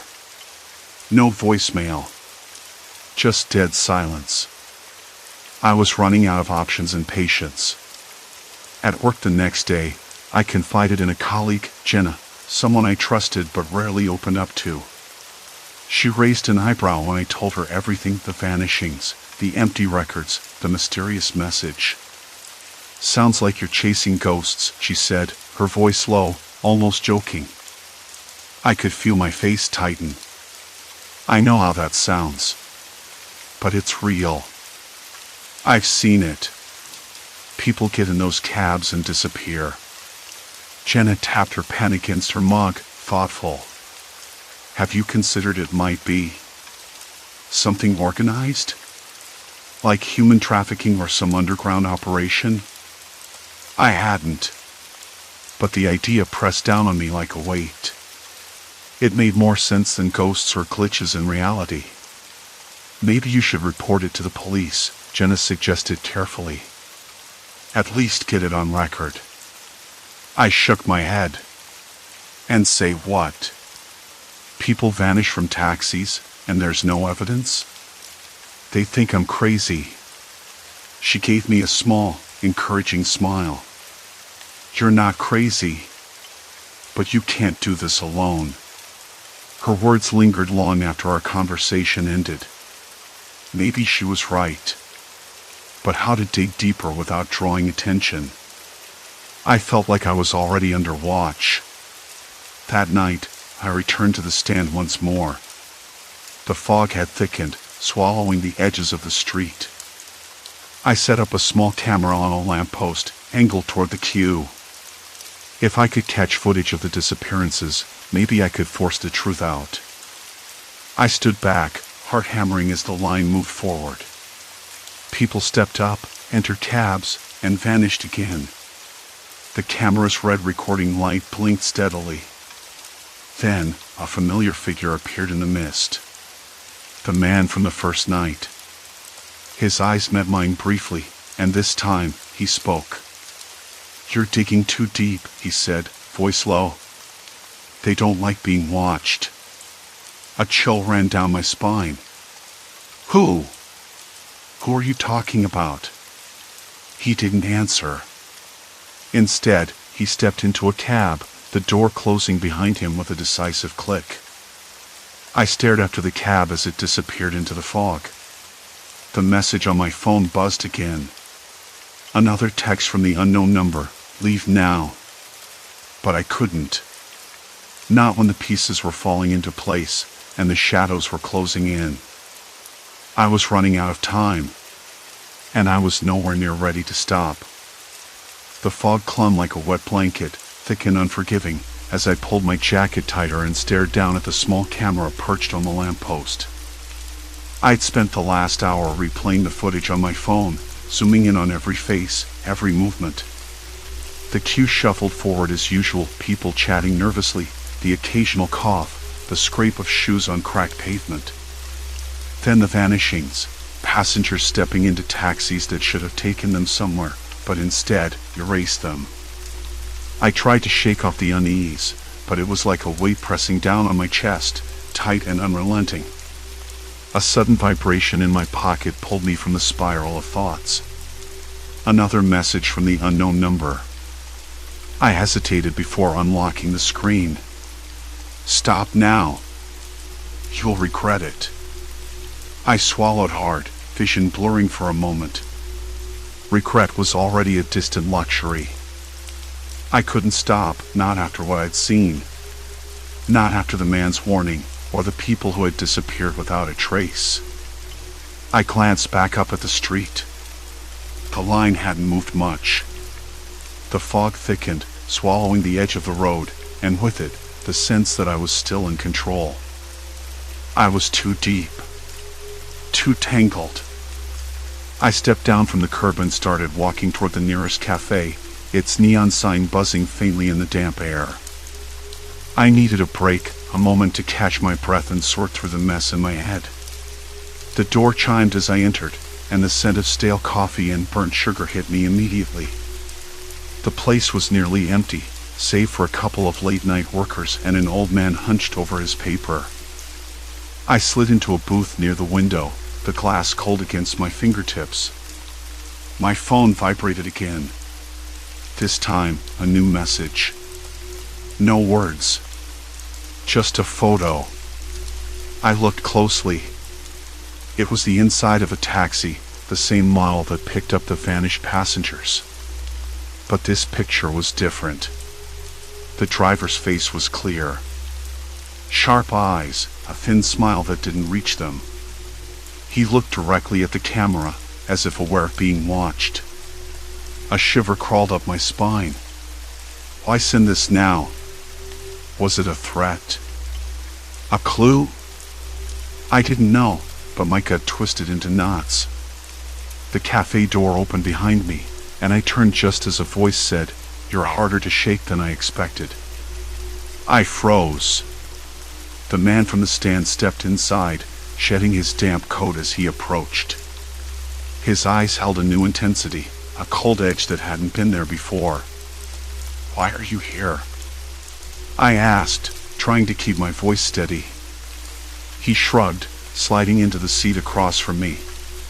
"Because you don't understand what's really happening. And you're about to lose your chance to walk away." I blinked. "What do you mean?" "I'm not leaving. Not until you vanish too." His smile was grim. "They've got their eyes on you now." A low hum of anxiety settled in my stomach. "Who are they? What do they want?" He leaned in, voice dropping to a whisper. "Not what, who. It's not some ghost story or magic trick. It's people powerful, organized, and meticulous. They run the taxis, the records, the entire system. And if you get too close, you disappear. Just like the others." I tried to process that. No supernatural forces, but a human network capable of erasing people from all official channels. The thought made my skin crawl. How many could be involved? How deep did it go? And the man in the cab earlier? "You?" He nodded. "I warned you because I'm in this too. But you've crossed a line. You can't just watch anymore. You're marked." The noise of the cafe seemed to fade, the fluorescent lights flickering overhead. I thought about turning and running out, but the fog outside was denser now, as if it had sealed off the streets from the rest of the city. Escape wasn't an option. "We need to talk," he said, sliding a folded piece of paper across the table. "Meet me tomorrow night, same place. Come alone." I looked down at the paper. An address, a time, and a name I hadn't seen before. "Why should I trust you?" I asked, fingers trembling. He gave a half smile. "You don't have to. But if you want answers, real ones, you'll be there." Before I could say more, he stood, coat in hand, and headed for the door. I watched him disappear into the mist, a knot tightening in my chest. The cafe's warmth felt suddenly hollow. I stared out the window, watching the fog swallow the street again. The line at the taxi stand had vanished from view, as if it never existed. I tasted cold coffee at the back of my throat, bitter and sharp. I was in deeper than I'd ever planned. No turning back. And tomorrow night, I'd find out just how far the darkness spread. The hours dragged on, each tick of the clock echoing louder in the empty room. My thoughts swirled faces, names, fragments of conversations that didn't add up until now. The city outside was silent, the usual hum replaced by an eerie stillness that pressed against the windows. I knew that once the sun dipped behind the skyline, the real search would begin. Every shadow held a secret, every alley a possible clue. I lit a cigarette, the smoke curling upward like the questions burning in my mind. What had I stumbled into? And more importantly, was I ready to see the truth? The door creaked open, and a figure stepped inside, silhouette outlined by the dim hallway light. "You're digging too deep," a gravelly voice warned. I didn't turn around. "Maybe," I said, "but some truths don't stay buried." The visitor shifted uncomfortably, then dropped a folded envelope on the desk. "This is all I can give you. After that, you're on your own." I unfolded the paper, eyes scanning the scrawled notes and faded photographs. Names I recognized, and some I didn't link together in ways I couldn't yet grasp. Outside, the first siren blared in the distance, a reminder that the night had only just begun. The envelope lay open on the desk in front of me, its edges curled like old leaves, ink faded but still legible. The room felt colder, as if the night outside had crept in through the cracked window. The visitor's warning echoed in my mind, low and rough. "You're digging too deep." I chewed on the words, the taste bitter at the back of my throat. Maybe he was right. Maybe the truth was a dark thing better left buried. But when had I ever been good at walking away? I lit another cigarette, the flame briefly illuminating the peeling wallpaper and the faded calendar stuck on March, years ago. The smoke curled, slow and deliberate, filling the silence with a familiar comfort. Outside, the city's usual symphony was muted, replaced by an unsettling quiet. No cars, no distant chatter, just the occasional drip of water somewhere in the darkness. I stuffed the papers into my coat pocket and stepped into the hallway, the floorboards creaking beneath my feet. The visitor was gone. I knew I had to keep moving, keep pushing. The taxi stand wasn't just a place where people vanished, it was a stage, and someone was directing the show from the shadows. I slipped out into the night, the chill biting through my thin jacket. The street lamp outside flickered, casting jerky shadows that danced across the cracked pavement. I walked toward the stand, heart tapping in nervous rhythm. Something was different tonight, the air heavier, the silence thicker. The queue was there, as always, a line of faces waiting for a ride home. But tonight, I noticed something new.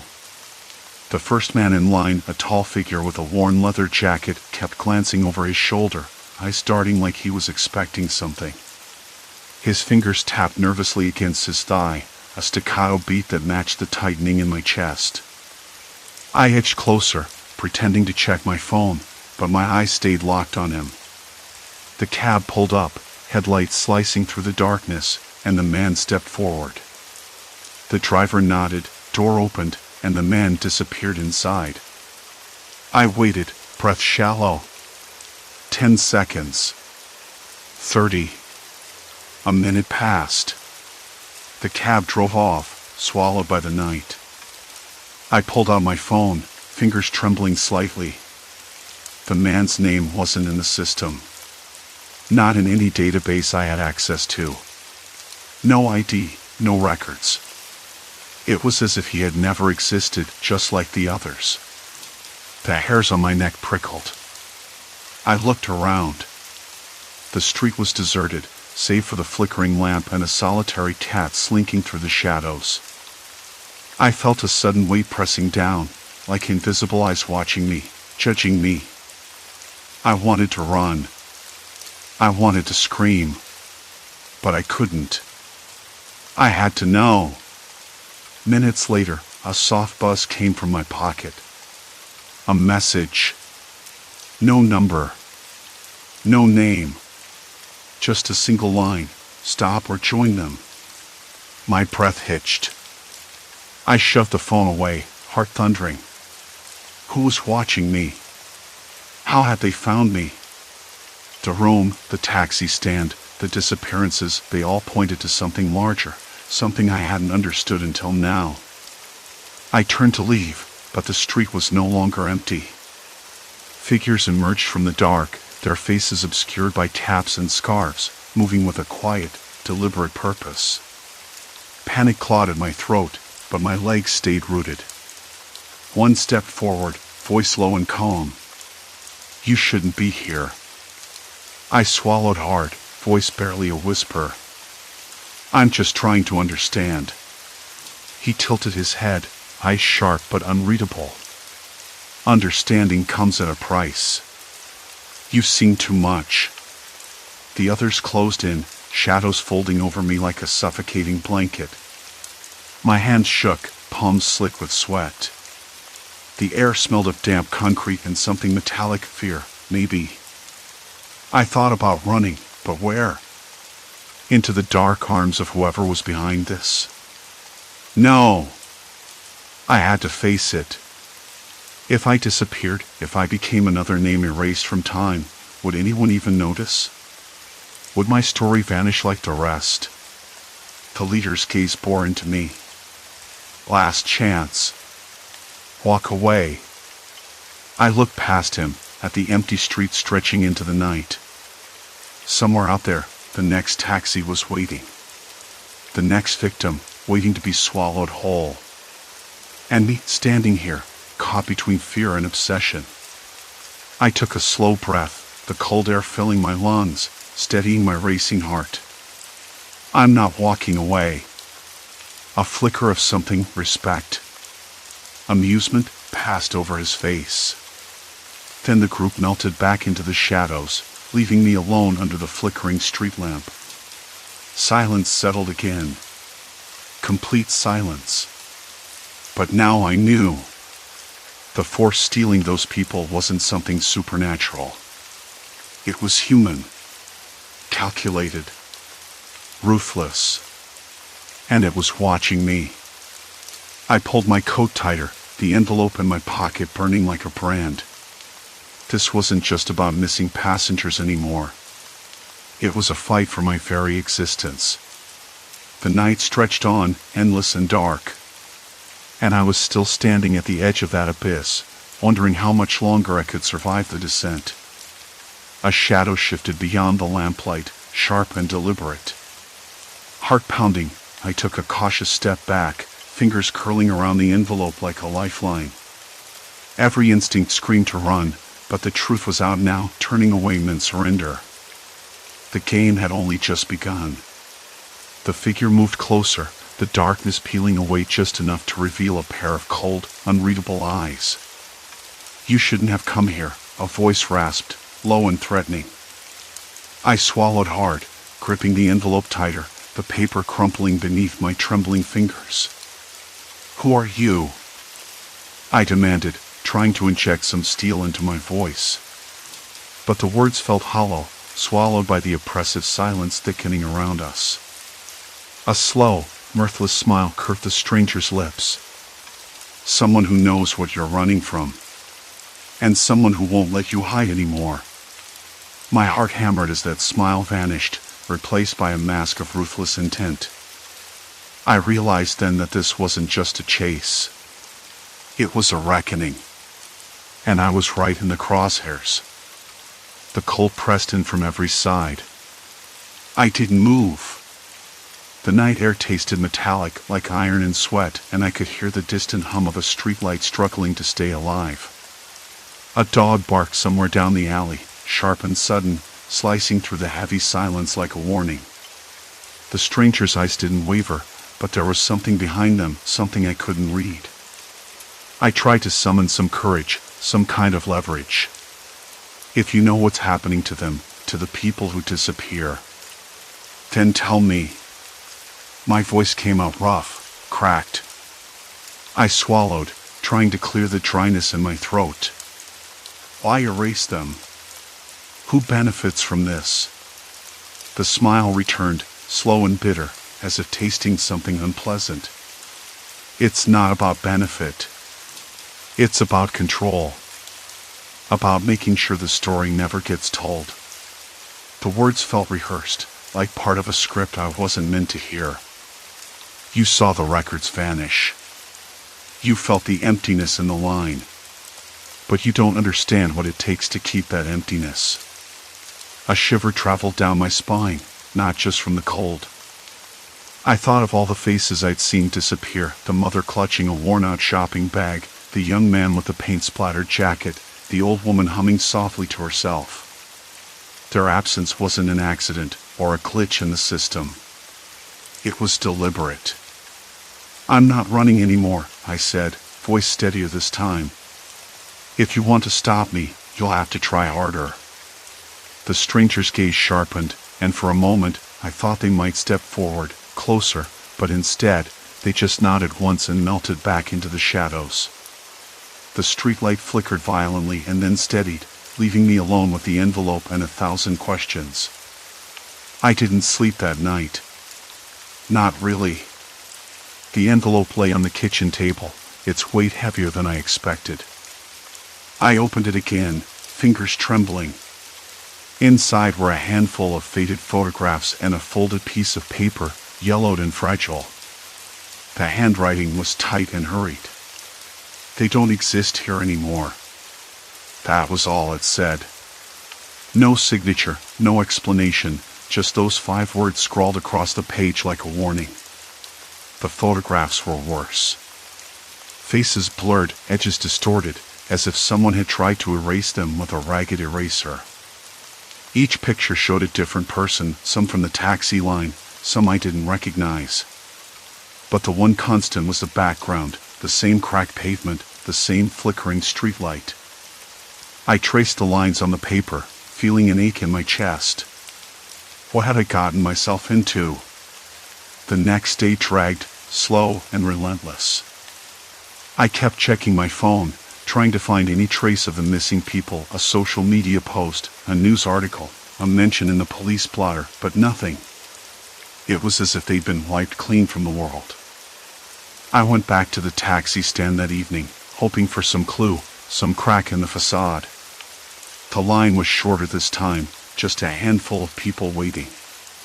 The air smelled of rain and exhaust fumes, a mix that always made me feel like the city was holding its breath. I stood near the edge of the sidewalk, watching. The queue shuffled forward, the murmur of voices low and steady. When the first passenger stepped into a cab, I saw the driver glance back at me, a flicker of recognition, maybe even fear. "Why are you still here?" he asked, voice rough but not unkind. I hesitated. I need to know what's happening to them.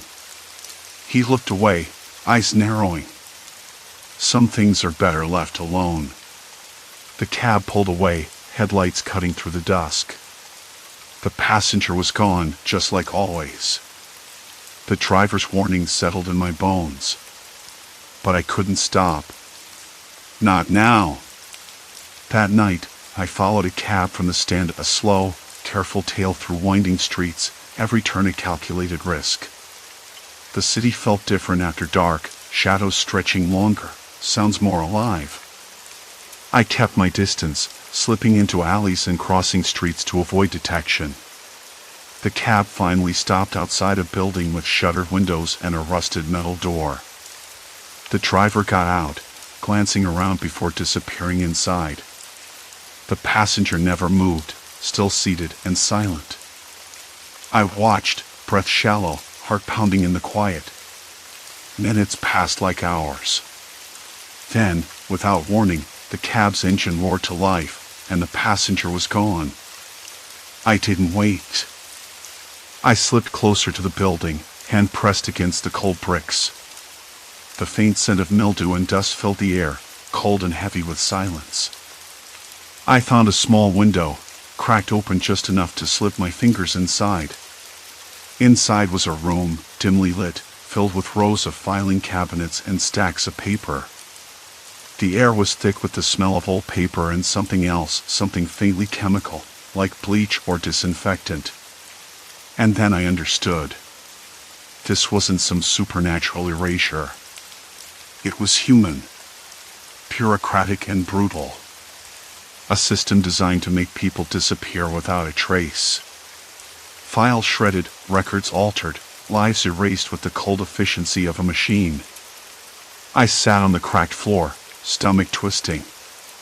The horror wasn't in ghosts or monsters. It was in the quiet, relentless machinery of erasure, people reduced to nothing more than a line in a ledger, then wiped clean. I left the building before dawn, the city still asleep, unaware of the secret it carried beneath its feet. I knew I'd have to tell someone.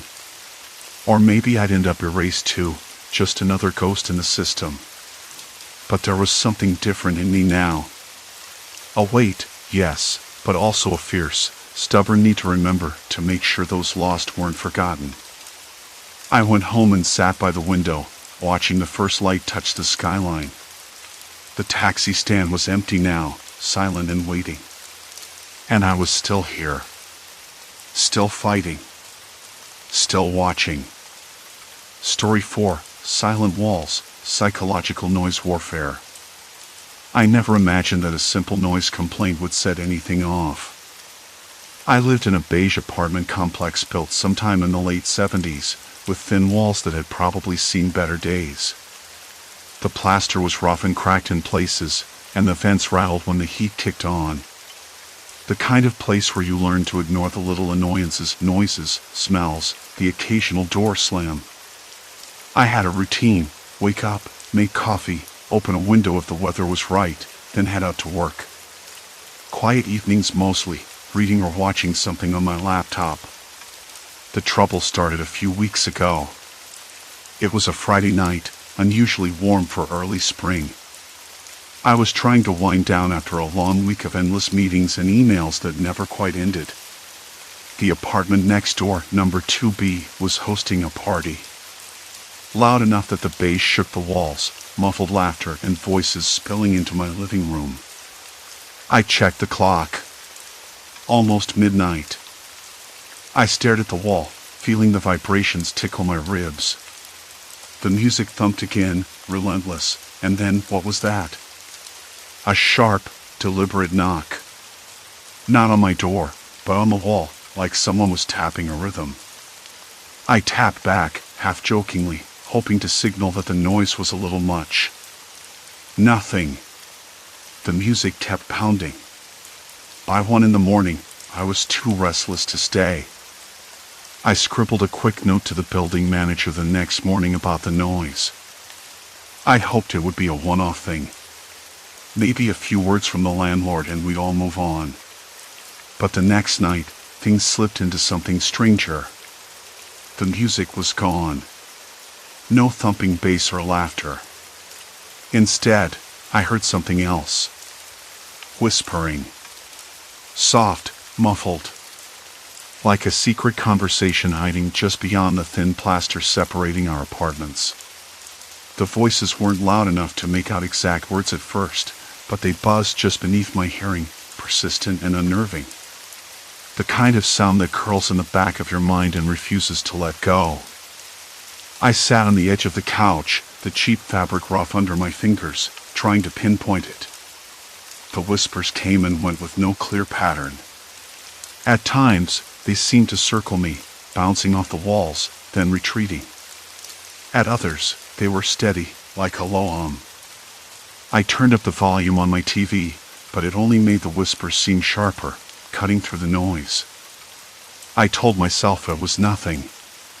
The building was old. Thin walls meant neighbors could hear each other. Maybe someone was on the phone, talking in hushed tones late into the night. Normal stuff. It didn't feel normal though.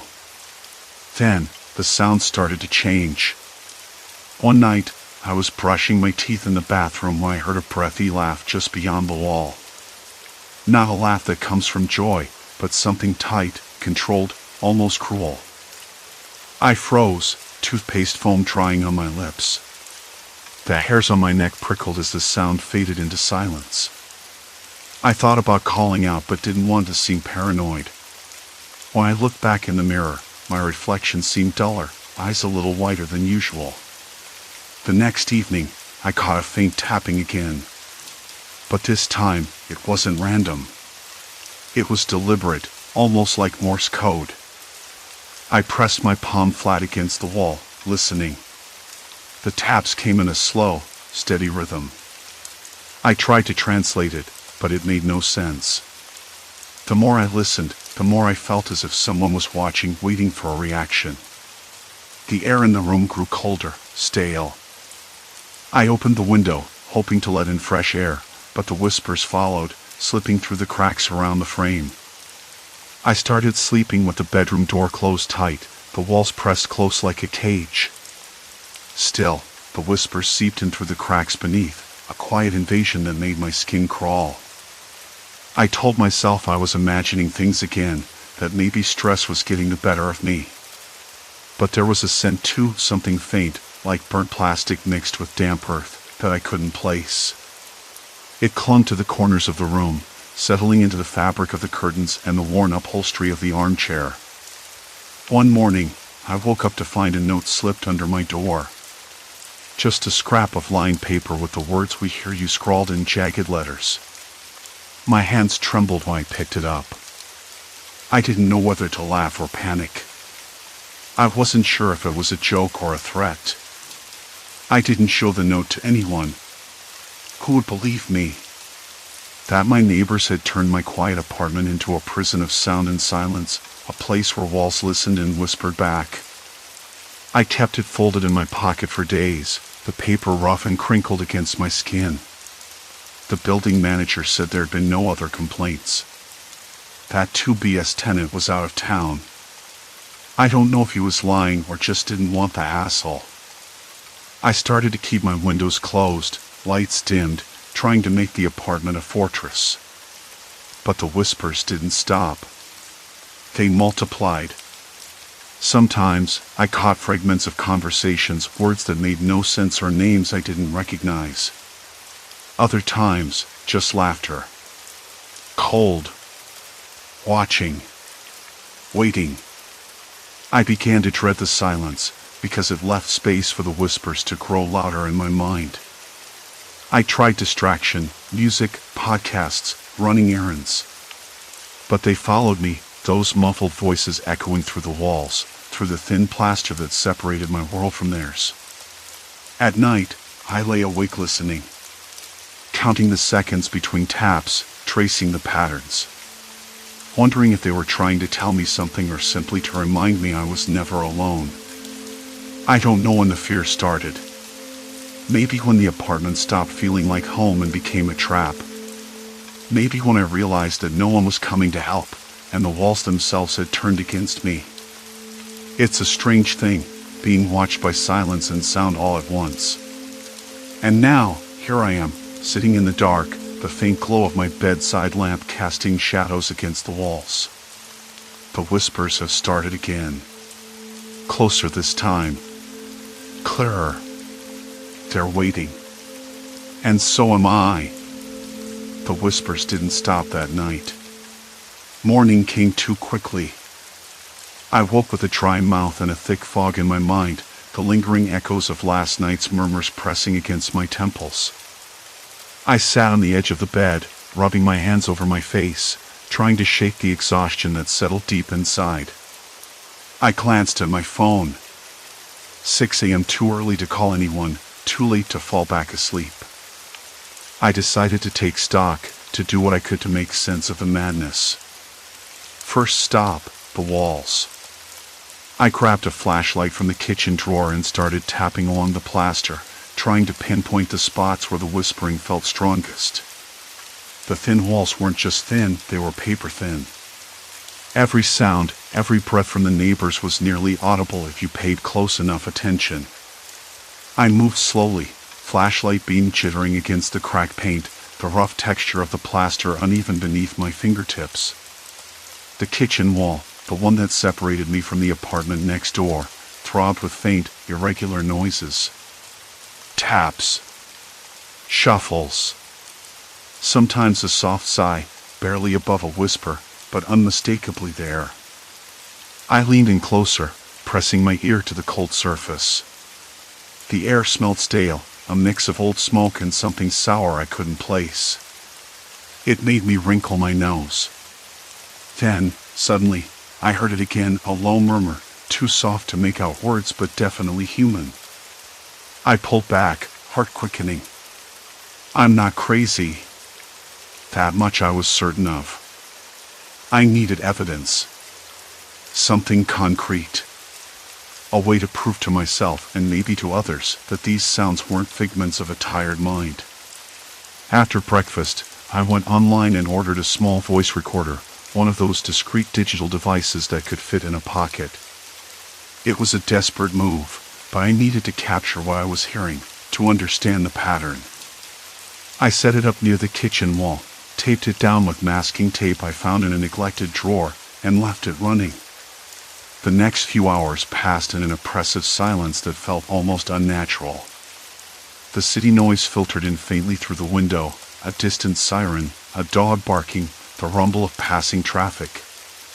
But the whispers stayed hidden.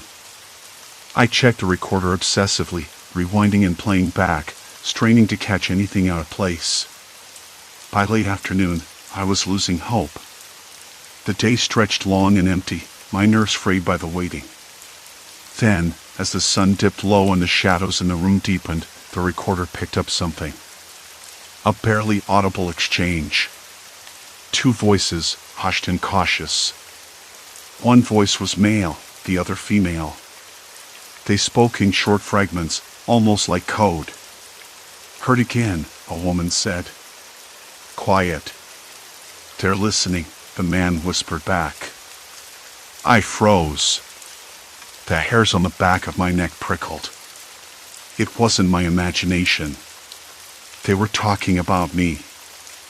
I played the clip over and over, each time catching more nuanced snippets of laughter, a faint tapping rhythm, a deliberate silence that seemed designed to unsettle. I didn't want to believe my neighbors had gone this far, but the evidence was undeniable. Someone was deliberately invading my space, turning my home into a stage for their cruel game. I thought about calling the landlord, but every time I imagined that conversation, a tight knot formed in my stomach. What if they were involved? What if this was more widespread than I feared? I wasn't sure I could trust anyone. Later that evening, I tried to distract myself by stepping outside for a walk. The air was cool and damp from an earlier rain, the scent of wet asphalt and fallen leaves thick in the air, cold and heavy with silence. The street was quiet, the usual clatter of late-night city life muted. I could almost convince myself that things might get better. But then, as I rounded the corner back to the building, I caught sight of a shadow slipping behind the frosted glass of the lobby door. I stopped, heart hammering. The door didn't open. The shadow didn't move. It was just there, watching. I told myself it was a trick of the light, my imagination running wild. But the unease settled deeper, a cold weight pressing down on my chest. Back inside, I found the recorder had captured more that night. Footsteps pacing just beyond the wall, the scrape of a chair, whispered laughter so faint I almost missed it. I started to keep a notebook, jotting down times and sounds, hoping to find a pattern. It was a small, battered notebook with a cracked spine I picked up at a thrift store years ago.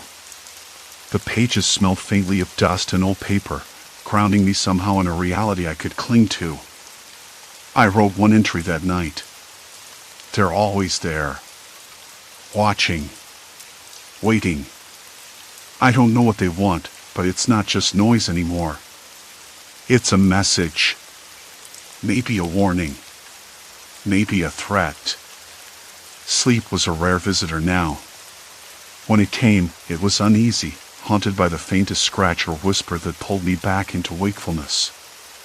During the day, I found myself jumping at small noises, the creak of the radiator, the distant slam of a door in a building 2 blocks away. My hands trembled when the phone rang, and I dreaded every knock or ring at the door. I reached out to a neighbor on my floor, a woman named Claire who worked nights at the hospital. I'd seen her a few times, always polite but distant. I figured if anyone knew what was going on, it would be her.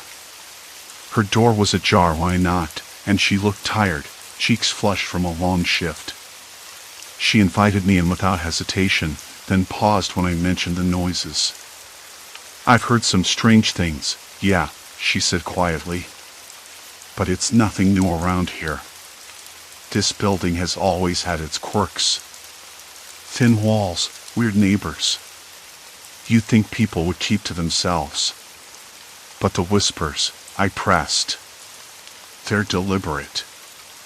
Like they're trying to get to me. She shook her head, eyes wary.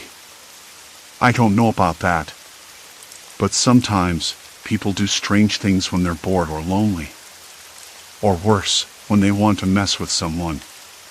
It's not personal. Or maybe it is. You never can tell. Her words did little to comfort me. Later, I found myself staring at the wall again in my apartment, the soft glow of the street lamp bleeding through the curtains. The silence was heavy, almost unbearable. Then, faintly, a new sound, a slow, deliberate tapping, like a Morse code. Tap. Pause. Tap, tap. Pause. I traced the rhythm, heart pounding. I had no idea what it meant, but I knew the game was only just beginning. And I was already losing. Tap. I sat up, the cold edge of the wooden floor biting into my bare feet when I swung my legs over the side of the bed. The street lamp's orange glow crept across the floorboards, casting long shadows that seemed to lean in, closer than they should. The tap-tap code had stopped, replaced by a low hum, the kind you hear when silence itself is too loud. The air tasted stale, a mixture of old cigarettes and damp concrete that made me want to gag. I rubbed my face with my hands, fingers trembling. The memory of my conversation with Marla lingered, her eyes sharp, almost resigned when she said people do strange things when bored or lonely. Or worse. I swallowed hard, knowing boredom alone wouldn't explain this. This was something else.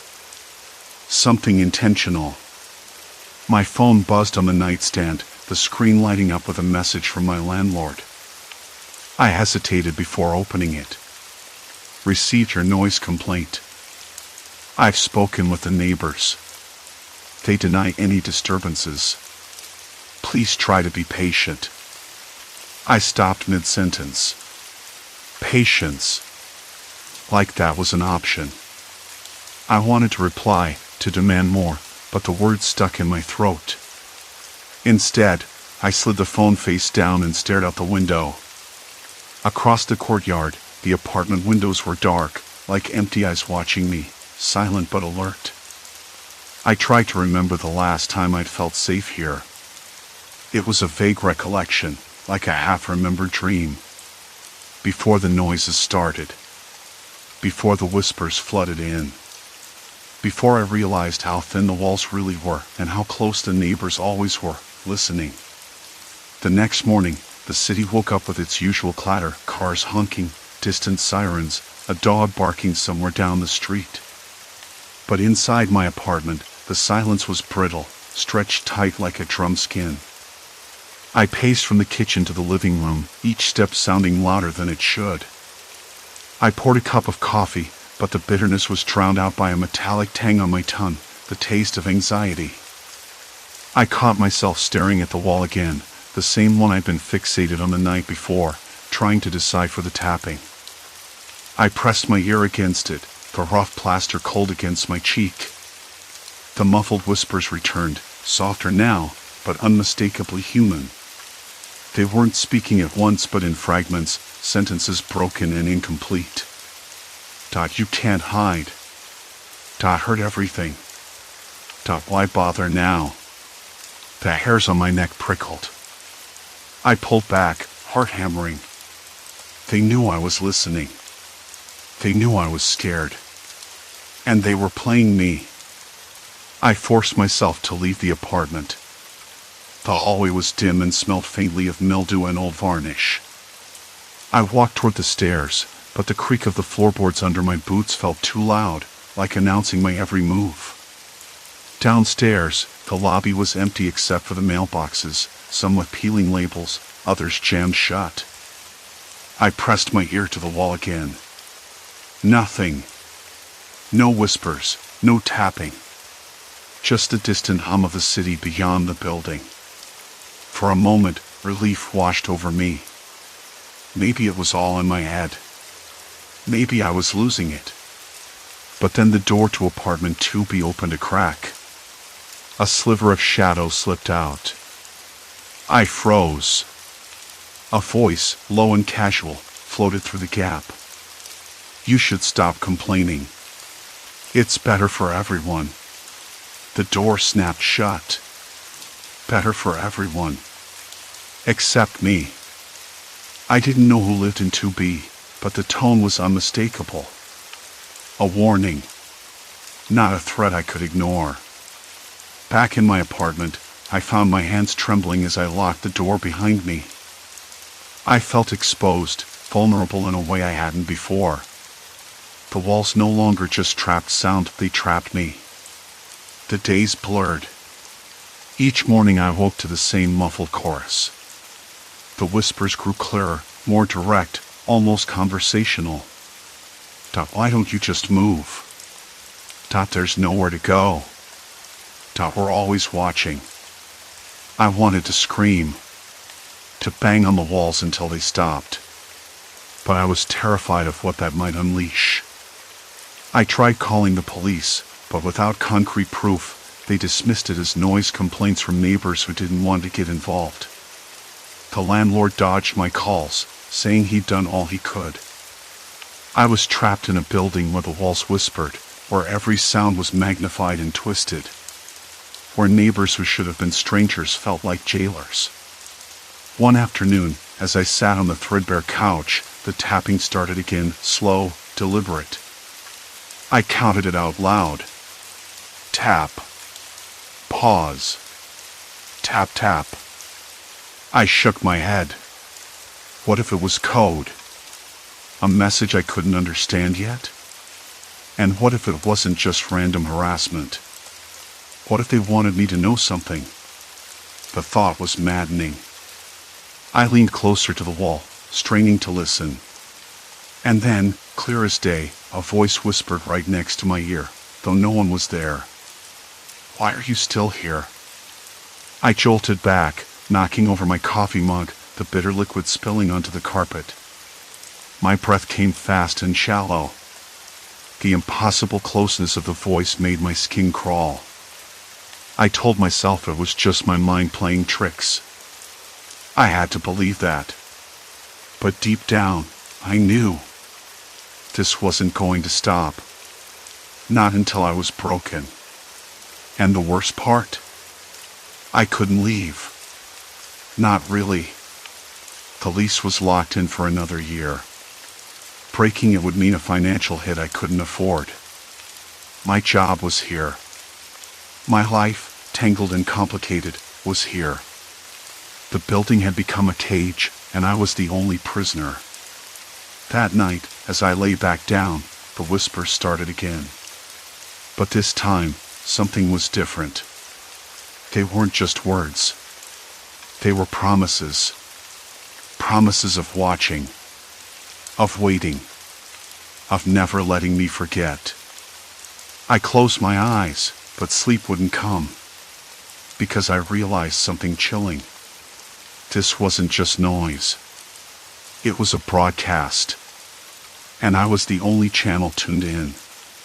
The point of no return wasn't when I filed the complaint. It was when I realized I was already caught.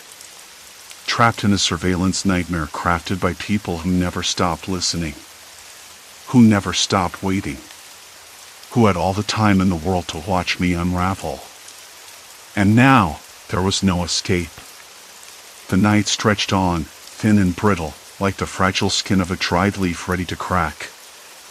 I sat up, knees drawn to my chest, staring at the ceiling that seemed to pulse with every breath I took. The room smelled stale, a mix of old carpet and something faintly sour, like forgotten sweat. I rubbed my hands over my face, the roughness of my stubble prickling like sandpaper.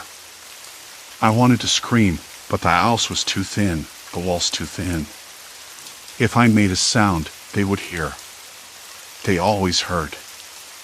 I thought about the complaint I'd filed just days ago. A simple noise complaint. That was the thread that pulled this whole nightmare loose. I'd expected a quiet resolution or at least some peace. Instead, I got this, a relentless, insidious siege on my senses. It wasn't just noise anymore. It was strategy. A psychological trap. Around 3 a.m., the whispers grew louder, more urgent. I could almost catch fragments now, words like alone, watching, waiting. Sometimes a laugh, low and dry. Other times, the unmistakable scrape of a chair being moved in a room adjacent to mine. I pressed my ear against the wall, my skin cold and clammy. The plaster was rough beneath my ear, and I could feel the faint vibration of their voices. I shivered. I wanted to believe it was just some prank, some twisted joke from the neighbors, but the precision suggested coordination. They knew I was awake, knew I was vulnerable. I could smell it then, something metallic, like copper or old pennies, faint but unmistakable. It made my stomach twist. I realized it was sweat, my own, mingling with the stale air. I tried to outwit them.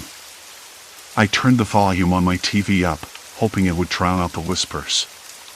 Instead, the noise seemed to bounce back at me, warped and layered with their voices underneath. Like static hiding a message. I shut it off.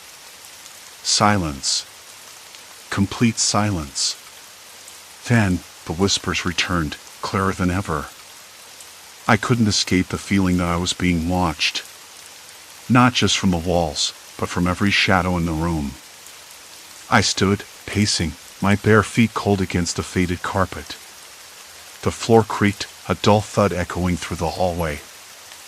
I imagined faces pressed against windows, ears glued to vents. The thought made my skin crawl. The next day, I forced myself out of the apartment.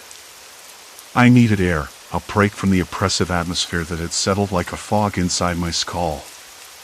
At the corner cafe, I ordered a black coffee and sat by the window, fingers wrapped tightly around the warm ceramic cup. The bitterness bit back, grounding me for a few moments. But even with the street noise and clatter of cups, I could feel the weight of the building waiting for me. I overheard a conversation between two women at the next table. The words floated to me, the guy upstairs, always complaining, makes you wonder. I turned to look, but their faces were unreadable, guarded. Was that me? The guy who'd upset the delicate balance. I wanted to ask if they knew anything, but the words stuck in my throat. Back inside the apartment, the whispers started again, earlier this time. I tried to distract myself with work emails, spreadsheets, but my fingers trembled on the keyboard. Every sentence felt like a lie. Every task, a way to delay the inevitable unraveling. I stared at the blinking cursor, willing the words to come, but all I heard was their breath, muffled but persistent. I remembered the landlord's vague warning when I moved in. This place has its quirks. Thin walls, thin patience. I never understood what he meant until now. The quirks were less structural and more psychological. The building itself was a tool, a vessel for their cruelty. That evening, I decided to confront the situation head on. If these voices wanted me to listen, I would listen back. I pressed my ear to the wall, steadying my breath, and whispered, "Who's there?" My voice sounded foreign, fragile. No reply. Only the faint rustle of movement. I whispered again, louder this time, "Why are you doing this?" A pause. Then a breath. Then a voice, low and slow, "Because you started it." I froze. The voice was unmistakably human, dripping with something I couldn't place. Mockery? Satisfaction? I pressed my forehead harder into the wall, trying to catch more. Started what? There was a soft chuckle, then silence. I pulled away, heart hammering, sweat prickling at my temples. The room felt smaller, suffocating. I realized I was shaking, hands, legs, everything. I wanted to run, to scream, but the walls held me tight. Days bled into nights, and the torment grew. The whispers evolved into conversations, sometimes arguments. I caught fragments about me, my habits, my comings and goings. They knew when I showered, when I left for work, even when I was on the phone. It was invasive beyond reason, a violation of the most basic privacy. I tried to speak to the neighbors directly. The woman in 3B was polite but distant, eyes flickering away whenever I asked about the noises.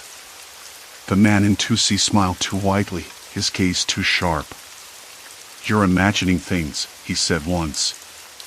But his smile didn't reach his eyes. One night, my apartment door clicked softly, just a faint sound, but enough to send my blood racing. I checked the lock twice. Everything was secure. No one should have been able to open it. The whispering stopped abruptly. Silence filled the space like thick oil. I sat in the dark, breath shallow, listening for the slightest hint of movement. Then, the sound that seemed to vibrate in my bones of footsteps in the hall, slow, deliberate. Not hurried, but too precise to be random. My mind reeled. Were they testing me? Taunting me? I wanted to believe I was overreacting, but the cold knot in my stomach said otherwise. I grabbed my phone, fingers fumbling. No signal. The building's ancient wiring must have blocked it. No calls. No texts. No help. That night, I didn't sleep. I stayed awake, eyes darting around the room, ears straining. Every sound was amplified, the creak of the radiator, the distant hum of traffic, the soft murmur of voices beyond the walls. And then, the whispering started again. But this time, it was different. It wasn't coming from the walls. It was coming from inside my own head. "Remember," they said. "You're ours now." I slammed my hands against my temples, trying to shake the words loose, but they clung like poison. The ceiling warped and twisted in my vision. The room felt like it was closing in. I wanted to scream, but no sound came out. I was losing myself. Completely. And there was no one to stop it. The silence that settled after the noise complaint felt like a fragile truce, so fragile that I was almost afraid to breathe. I still remember the first night it happened. No muffled whispers. No faint scraping or that low, constant hum of voices just beyond the walls. Just silence. Complete silence.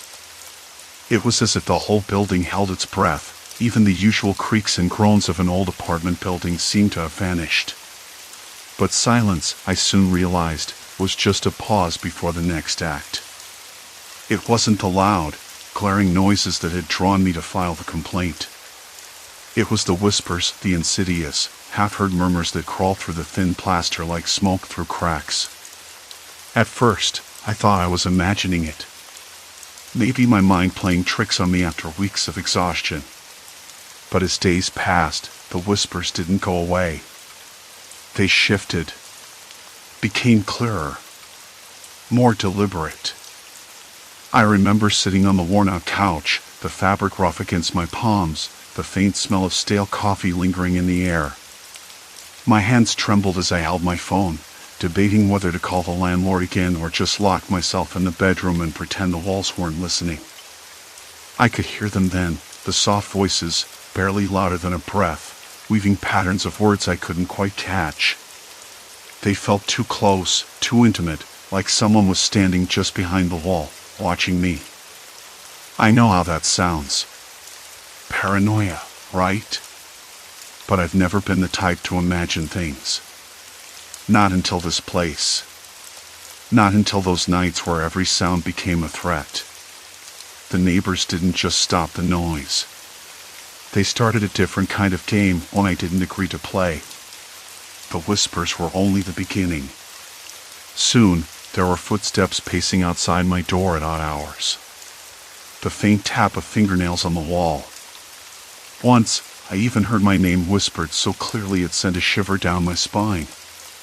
"Are you listening?" the voice seemed to ask, mocking me. I tried to tell myself it was just coincidence or maybe someone else in the building with their own problems. But the timeline was too precise. The moment I filed that complaint, the atmosphere shifted. The walls became thinner and the voices closer. I couldn't sleep. Night stretched endlessly, the darkness amplified every sound. The hum of the heater, the distant bark of a dog, the creak of aged wood all turned into an orchestra of subtle threats. I started leaving lights on, not because I needed them, but because the shadows seemed to lean in, thick and hungry. The flickering hallway light outside my door became a cruel reminder that I was trapped inside a cage fashioned from plaster and paint. One evening, I found myself standing at the window, staring out at the dim streetlights and the silhouettes of other apartments. The smell of wet asphalt after rain mixed with the faint scent of cooking from the old diner 2 blocks down. I wanted to scream. Wanted to shout at the faceless neighbors who had turned my sanctuary into a prison. But my voice caught in the tight lump forming in my throat. I thought about moving. I really did. But where? Every place had walls. Every place had neighbors. People who could listen. People who could watch. Instead, I started fighting back in the only way I knew how. I began to record. Not the voices, too faint, too indistinct, but the moments when the sounds became unbearable. I set my phone on the kitchen counter, hoping to catch the cadence of whispers or the rhythm of footsteps. Sometimes I played loud music, not to drown them out but to challenge them, to say, "I'm here. I'm not afraid." One night, I even left a note taped to my door, an honest, trembling plea, "Please stop. I just want peace." The next morning, the note was gone. That was when I realized this wasn't just about noise or complaints. It was about power. Control. These neighbors, whoever they were, had decided to make me their project. Their audience. Their captive. But I refused to be silent. I started talking back to the walls. Whispering my own words, loud enough to be heard, but soft enough to blend with the night. "I'm not yours," I said one night, voice barely above the hum of the city. "You don't own me." Days turned into weeks. The whispers didn't stop completely, but they changed. Sometimes I thought I caught a note of hesitation, a pause that hadn't been there before. Maybe I was imagining it, or maybe my small rebellion was making a difference. One afternoon, the landlord came by. I wasn't expecting him. He looked tired, his shirt rumpled, eyes like he hadn't slept in days. I told him everything. Not just the noise, but the whispers, the footsteps, the feeling of being watched. He listened. Really listened. "I'll talk to the neighbors," he said, voice low, serious. "This isn't normal." And for a while, things got better. The whispers faded to silence again. The footsteps stopped. I started sleeping through the night, the city sounds no longer a menace but just the usual background noise. But the scars remained. I caught myself listening for sounds in the quiet, flinching at shadows, jumping at the slightest noise. My apartment didn't feel like a home anymore. It was a place where I had survived, not lived. One evening, as I packed boxes to leave the apartment for good, the air thick with the scent of packing tape and dust, I paused. The walls, once so oppressive, now seemed oddly still. The silence wasn't a threat anymore. It was a promise. I thought about how much I had changed. I was quieter, yes, but also stronger. More aware. The experience had carved out a space inside me where fear used to live, but it also made room for something else, resilience. Before I closed the door behind me for the last time, I looked around the empty room. the faded paint peeling at the corners, the small crack in the ceiling, the faint outline where a picture frame had hung, all reminders of the time I'd spent here. The time I'd been watched, tested, and ultimately freed. The hallway outside was quiet. The flickering light overhead hummed softly. I stepped into the cool evening air, the city's pulse steady beneath my feet. I didn't look back. Because sometimes, the only way to win is to walk away. The whispers were gone. So was the fear. And I was finally free. Story 5, Hidden in Plain Sight, Objects Shift Reality. The first morning I noticed something was off. I thought I'd just misplaced my keys. I shrugged it off, thinking maybe I'd left them in the living room. I went searching, calling out softly, "Keys?" "Phone," like I was expecting an answer. The silence was too complete. No jingling keys, no buzzing phone. I checked the couch cushions, the pockets of my jacket draped over the chair, even the little ceramic bowl by the door where I usually tossed everything in a hurry. Empty. That's when I heard it, a faint click, almost like the slow slide of a latch. It came from the wall behind the bookshelf I'd arranged just last month. The one with the slightly uneven rows of books, some leaning more than others. My breath caught. I almost convinced myself it was the heater again, or maybe the pipes settling. Houses do that. Old houses, especially. I knelt down, pressing my ear against the plaster. The wall felt cool, rough under my cheek, the faint smell of old paint and dust rising up. But the sound was gone. I straightened and ran my fingers along the spines of the books, noticing now how one of the shelves was just a tiny bit loose, like it could be moved. I resisted the urge to pull it. Instead, I moved to the bedroom. The morning light filtered through the curtains, casting long shadows across the floorboards, which creaked underfoot. I was still missing my phone and keys. This time, I checked under the bed, behind the dresser, and then the worst place to look, inside the mattress folds. Nothing. I was beginning to wonder if I'd lost my mind. Half an hour later, I was ready to give up and leave the house without my phone and keys, which was idiotic, but the panic was growing. I decided to check the basement. Maybe I had dropped something there the night before. The basement door groaned as I opened it, and the cold air hit me like a wall, damp and smelling faintly of mildew and old earth. I flicked on the light switch. The bulb buzzed, flickered, but stayed on, casting a weak yellow glow over the concrete floor and the exposed wooden beams. I scanned the room, my eyes catching the edges of the furnace, the stack of paint cans, and the old workbench cluttered with tools.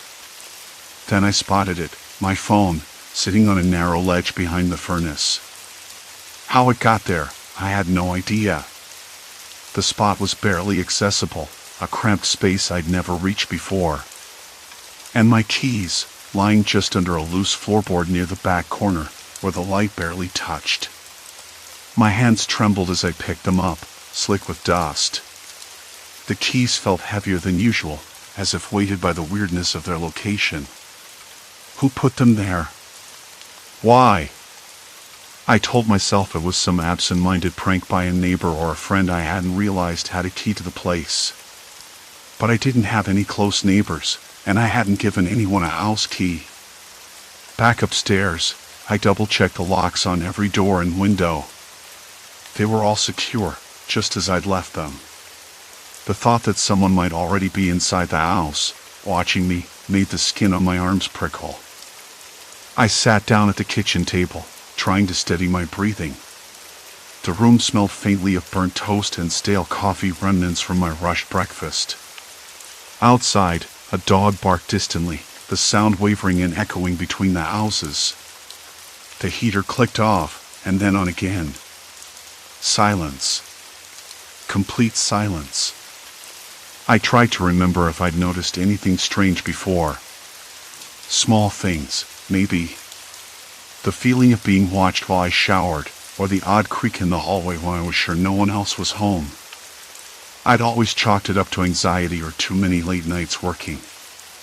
I rubbed my eyes, then glanced at the clock. Nearly 8. I still didn't have a plan for what to do next. Should I call someone? The police? But what would I say? Someone took my keys and phone and hid them in the walls and floorboards? I sounded ridiculous. That afternoon, I told a coworker about the missing keys and phone. She laughed, but there was a flicker of something behind her eyes, concern? Or maybe just disbelief. Maybe you're tired, she said. Stress makes you forget things. I nodded, but I didn't feel tired. Not really. That night, I lay awake, listening to the house breathe around me, the settling of wood, the whisper of wind through the cracked window frame. Then, just as I was drifting off, a soft thump came from upstairs. I froze, ears straining. Nothing else. No footsteps. No voices. I didn't want to turn on the light. I didn't want to walk up the stairs. So I stayed there, heart hammering, waiting for dawn. The next morning, I found my phone sitting on the kitchen windowsill, screen cracked, but still functional. My keys were wrapped around the base of the lamp on my nightstand. Places I would never have left them. The lamp was plugged in, warm to the touch, casting a faint orange glow even though it hadn't been turned on. I stared at them, feeling the edges of panic curl in my chest like smoke. This was no accident. Someone was rearranging my world, marking their presence in ways I couldn't yet understand. There was a knock at the door just then. I jumped, then relaxed. It was the mail carrier, dropping off a package I hadn't expected. But my hand still shook as I closed the door behind her. I sat down again, keys in one hand, phone in the other. The house was too quiet now, too still. The walls seemed to watch. And I knew I wasn't imagining it anymore. Someone was inside. Watching. Waiting. Moving through places I didn't know existed, shifting the furniture, the objects, the very fabric of my home. And I didn't know how long it had been going on. The package sat on the kitchen counter, unopened. I picked up the keys again. The cold metal felt foreign in my palm, as if they belonged to someone else. And the lamp, still warm, still glowing faintly orange even though I hadn't turned it on. It made no sense. My mind kept circling back to that thought, the one I tried to shove down. Someone had to be inside the house. Watching me. Moving things around. I forced myself to sit down at the table. It was close to midnight, but sleep was a distant concept. The package sat there, silent and heavy, daring me to open it. I finally tore the tape off, the paper crinkling loudly in the stillness, and pulled out a small, unmarked box. No note, no return address. Just the box. Inside was a single object, a tiny, worn key. It looked old, the brass dulled by age, edges rounded smooth. My fingers traced the ridges absently, heart skipping. What could it open? And why send it now, after everything?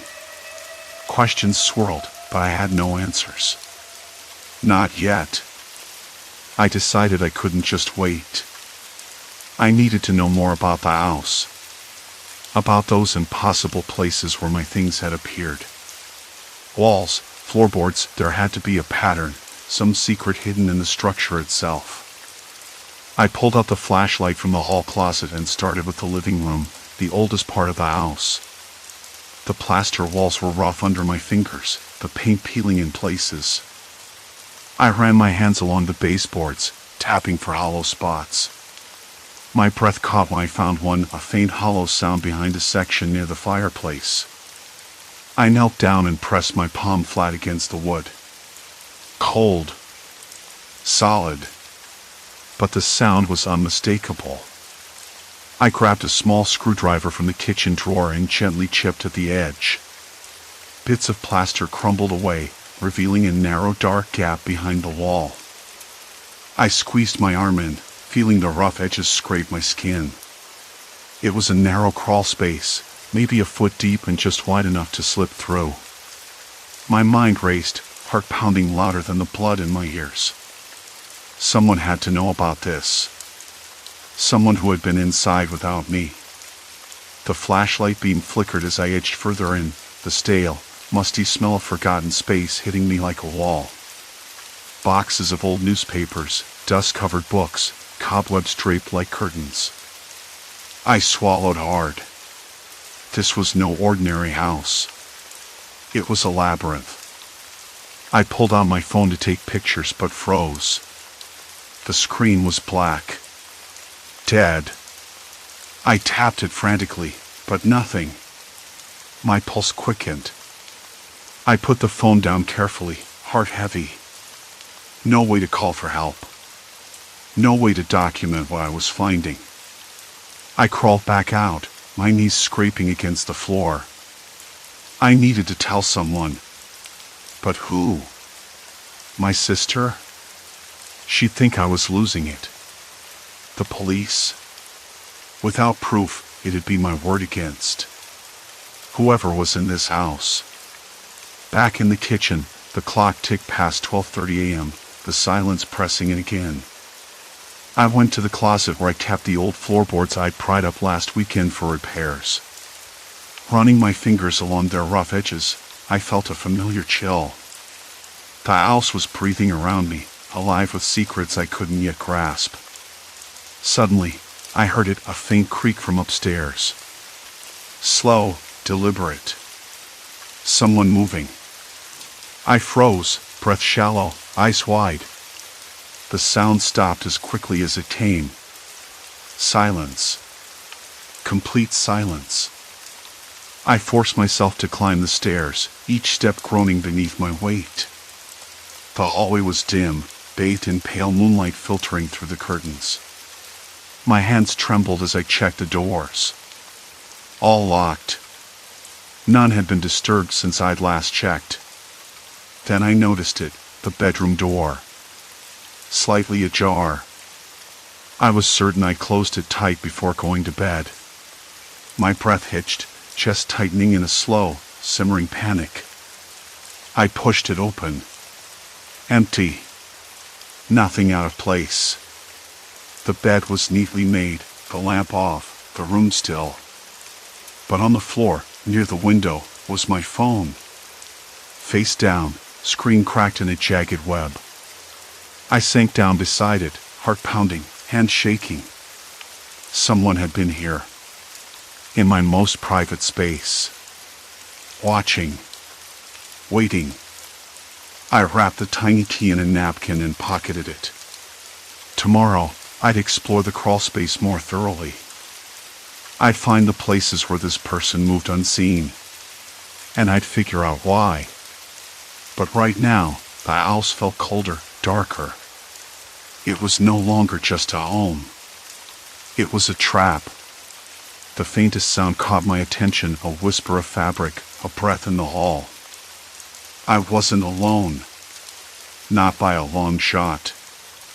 I pressed myself against the wall, heart hammering louder with each shallow breath. The shadows shifted just beyond the edge of the dim light, and I caught the faintest glint. Eyes? No, just a reflection, maybe a trick of the peeling wallpaper. Still, I couldn't shake the feeling that something was moving, stalking silently, in the spaces between rooms. The old wooden floor creaked under an invisible weight. Panic clawed at me, but I forced myself to stay still. Any sudden move might give away my position. My fingers curled tighter around the tiny key, as if it were the last anchor to safety I had left. A soft thud echoed from upstairs, a deliberate sound? Or just the house settling? Either way, it was a reminder. I wasn't just dealing with memories or shadows. Someone was here, watching, waiting. And I was running out of time. The silence didn't last. I couldn't stay hidden forever. The house wasn't just a trap anymore. It was a maze with no exit, A web spun tight around me by someone who knew every crack, every secret passage, every hollow inside these walls. I had to move. Quietly, I slid along the hallway, eyes straining in the dim light cast by the dying bulb overhead. The air smelled stale, heavy with dust and the faint, sharp tang of something metallic, maybe rust, maybe forgotten memories left to rot. I tried to ignore the sound of my own breathing, shallow and uneven, like someone trying not to wake a sleeping beast. The staircase creaked again, a deliberate warning. I could almost hear the slow, deliberate footsteps above, pacing like a predator circling its prey. I felt a prickling at the back of my neck and, against every instinct, I looked up. Nothing but shadows. Or so I thought. Then, at the landing, a door I hadn't noticed before. The paint was chipped, peeling in long strips, revealing the gray wood beneath. It stood slightly ajar, just enough to let a sliver of darkness spill into the hallway. My throat tightened. That door wasn't on the floor plan. It couldn't be. Yet there it was. I swallowed again and stepped closer, the floorboards groaning beneath each footfall. I reached out with a trembling hand and pushed the door open wider. Inside was a narrow, twisting staircase leading upward. The air was colder here, the walls slick with dampness. A faint smell of mildew and old paper drifted from above. I hesitated, then took a step up, then another. The steps felt uneven, worn smooth by years of use. I realized with a sick twist that these passages were older than the house itself, hidden tunnels built long before the place was mine. Halfway up, I heard it again, a whisper, soft and urgent, like someone breathing through a cracked door. My skin prickled. I wanted to call out, to demand answers, but my voice was already caught somewhere in my chest. I pushed forward. At the top of the stairs, I found a small, dimly lit room. Dust motes danced in the weak glow of a single bare bulb dangling from a frayed wire. The walls were lined with old newspapers, yellowed and brittle, plastered in haphazard layers. I stepped inside, the wooden floor creaking beneath me, and my eyes darted around. Something caught my attention, a collection of photographs pinned to the far wall. I recognized the house in every one, but the people inside were strangers. Men and women in faded clothes, smiling or staring blankly, their faces blurred or scratched out. There were maps, too, hand-drawn routes connecting rooms and corridors I'd never seen. Notes scribbled in the margins, words like watch, they muttered. Wait, and mark. I reached out, my fingers grazing one photo, a man with dark eyes and a thin smile. I shivered, pulling it from the wall. Then I noticed something else. A small notebook lay open on a dusty table beneath the photos. I flipped through it, the pages brittle and stained. The handwriting was neat but frantic, the words jumping out at me. They think it's just the owls playing tricks. But it's not. Someone moves through the walls. Someone watches. They mark the keys, the phone. It's not random. It's communication. They're here. Always here. I can't leave. Not anymore. My hands trembled as I read. The words echoed everything I'd been feeling, everything I'd been afraid to admit. This wasn't some random intruder or prankster. It was someone who had been trapped here, or worse, someone who had chosen this place as their prison and their domain. Suddenly, the dim light that cast long, dancing shadows flickered and went out, plunging me into darkness. The air grew colder, sharper. I fumbled for my phone, the only source of light I had left, and the screen blinked weakly to life. That's when I noticed it. A message, glowing softly on the lock screen. You can't leave. Not now. My breath caught in my throat. I spun around, searching the shadows for the source. The door behind me slammed shut with a dull thud. I lunged for the handle. It wouldn't budge. Panic bled through my veins, but somewhere beneath it, cold and clear, a terrible realization settled. This was no longer a matter of finding proof or escaping suspicion. I was trapped, marked, and watched. The person or people who had been shifting my keys and phone, who'd been using the secret passages all along, had finally revealed themselves in the only way they could. They didn't want me to leave. I sank to the floor, the cold wood biting through my clothes. My fingers traced the notebook's cover, the rough edges scraping my skin. Somewhere in the next room, footsteps echoed, slow, measured, methodical. I wasn't alone. Not by a long shot. And now, there was no turning back. The door creaked open just a sliver enough for a shadow to stretch across the threshold. I held my breath, heart hammering against my ribs like a trapped bird. The footsteps paused, as if the person on the other side was weighing their choices. Then, a whisper, soft, barely audible, slipped through the gap. "You're closer than you realize." The words sent a shiver down my spine. They knew more than I thought. More than I dared hope. The door stayed just cracked open, the shadow beyond it pulsing with something almost alive, like it was breathing, waiting. "You're closer than you realize." The whisper lingered in the air, soft but sharp, like the scrape of fingernails on plaster. I swallowed, my mouth dry enough to taste dust. I wanted to ask who, what, wanted to tear this mystery apart, but my voice caught in my throat. Instead, I let the silence stretch, long and unbearable. Minutes passed, or maybe seconds. Time had lost meaning. Then the door edged wider, slow and deliberate, and the shadow stepped in. A figure, tall, but not towering. The dim light caught only parts, a worn jacket, the glint of glasses, a faint scent of something earthy, like damp soil after rain. They didn't speak again. Just stood there, watching me with eyes that didn't blink fast enough. I tried to steady my breathing, but my chest kept rising and falling in uneven tremors. My fingers tightened around the notebook as if it was a lifeline. I wanted to believe I could confront this person, demand answers, but the weight of their presence smothered any courage. "Why?" My voice was barely a whisper, hoarse and cracked. The figure shifted, stepping closer. A faint scrape echoed when their shoe caught a loose floorboard, one I'd never noticed creak before. "Because," the voice was low, almost tired, "you were never supposed to find out." A cold draft swept through the room, carrying a faint smell of old paper and something metallic. I realized the window had cracked open somewhere, though the air felt unnatural, as if it were pushed through narrow gaps deep inside the walls. The house itself seemed to breathe with us. I swallowed again, the notebook heavy in my hands. "Who are you? What do you want?" They hesitated, then reached out, not threatening, but deliberate.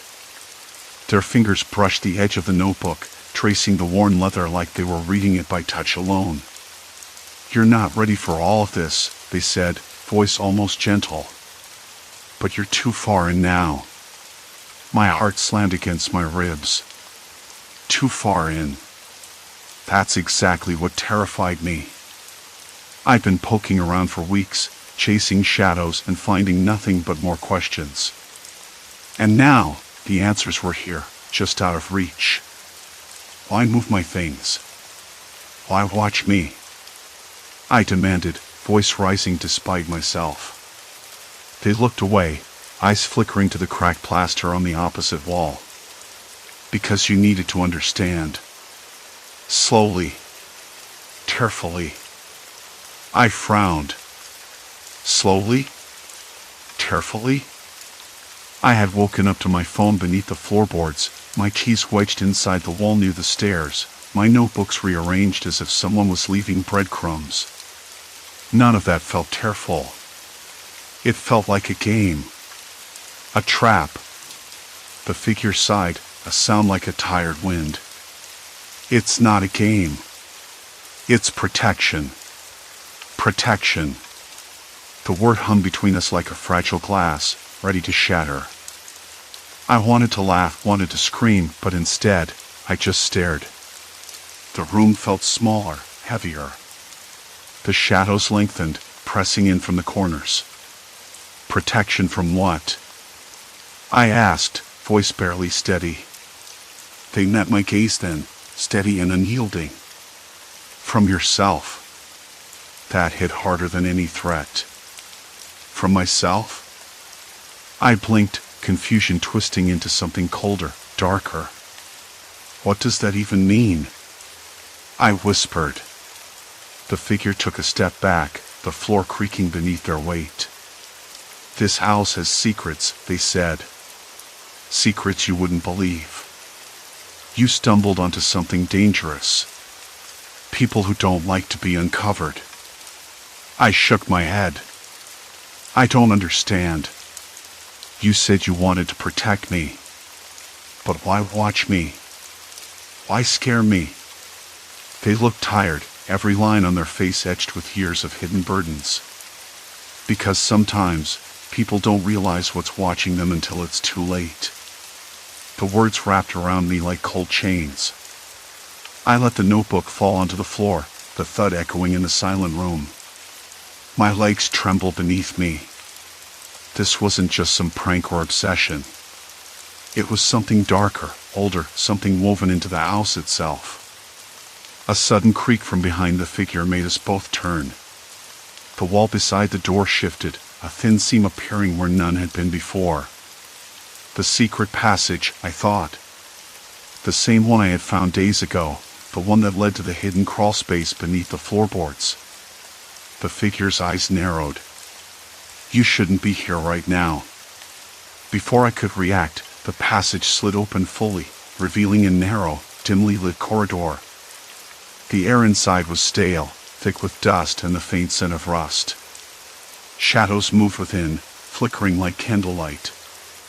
I stood, legs unsteady, the room spinning slightly. Who else is there? They didn't answer. Instead, they stepped aside, gesturing toward the passage. You want answers? This is where you find them. But once you go in, there's no turning back. My breath hitched.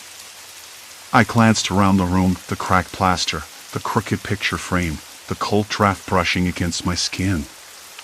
Every corner of this house had betrayed me, and yet here I was, standing at the threshold of the unknown. I swallowed hard. I'm not leaving.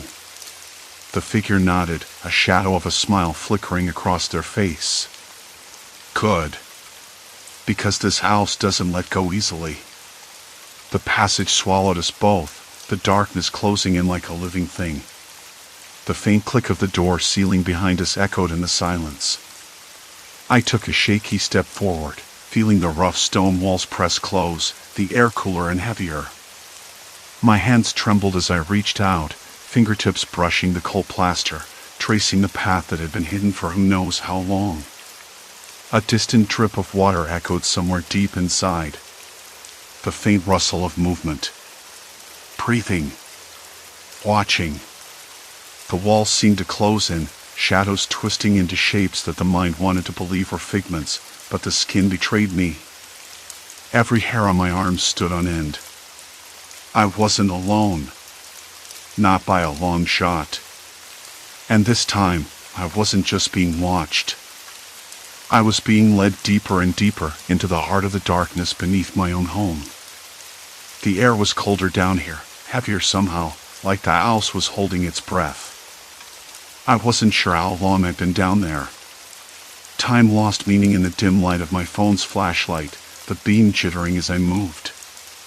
I kept expecting to see eyes watching me from the shadows, but there was only silence. Complete silence. No footsteps behind me. No whispers. Just the steady trip, trip, trip echoing against the stone. Near a bend in the passage, I stopped.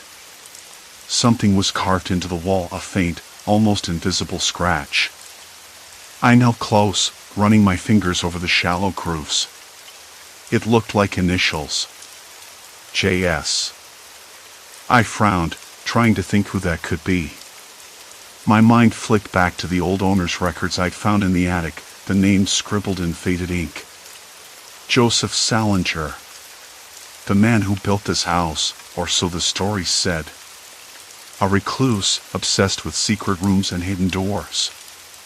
The thought sent a chill through me. Maybe the passages weren't just for hiding someone recently. Maybe they've been here all along, waiting beneath the surface, a secret stitched into the bones of this place. I pushed on, following the narrow corridor until it opened into a larger chamber, low ceiling and damp. The smell of mold thickened, the air so stale I could barely breathe.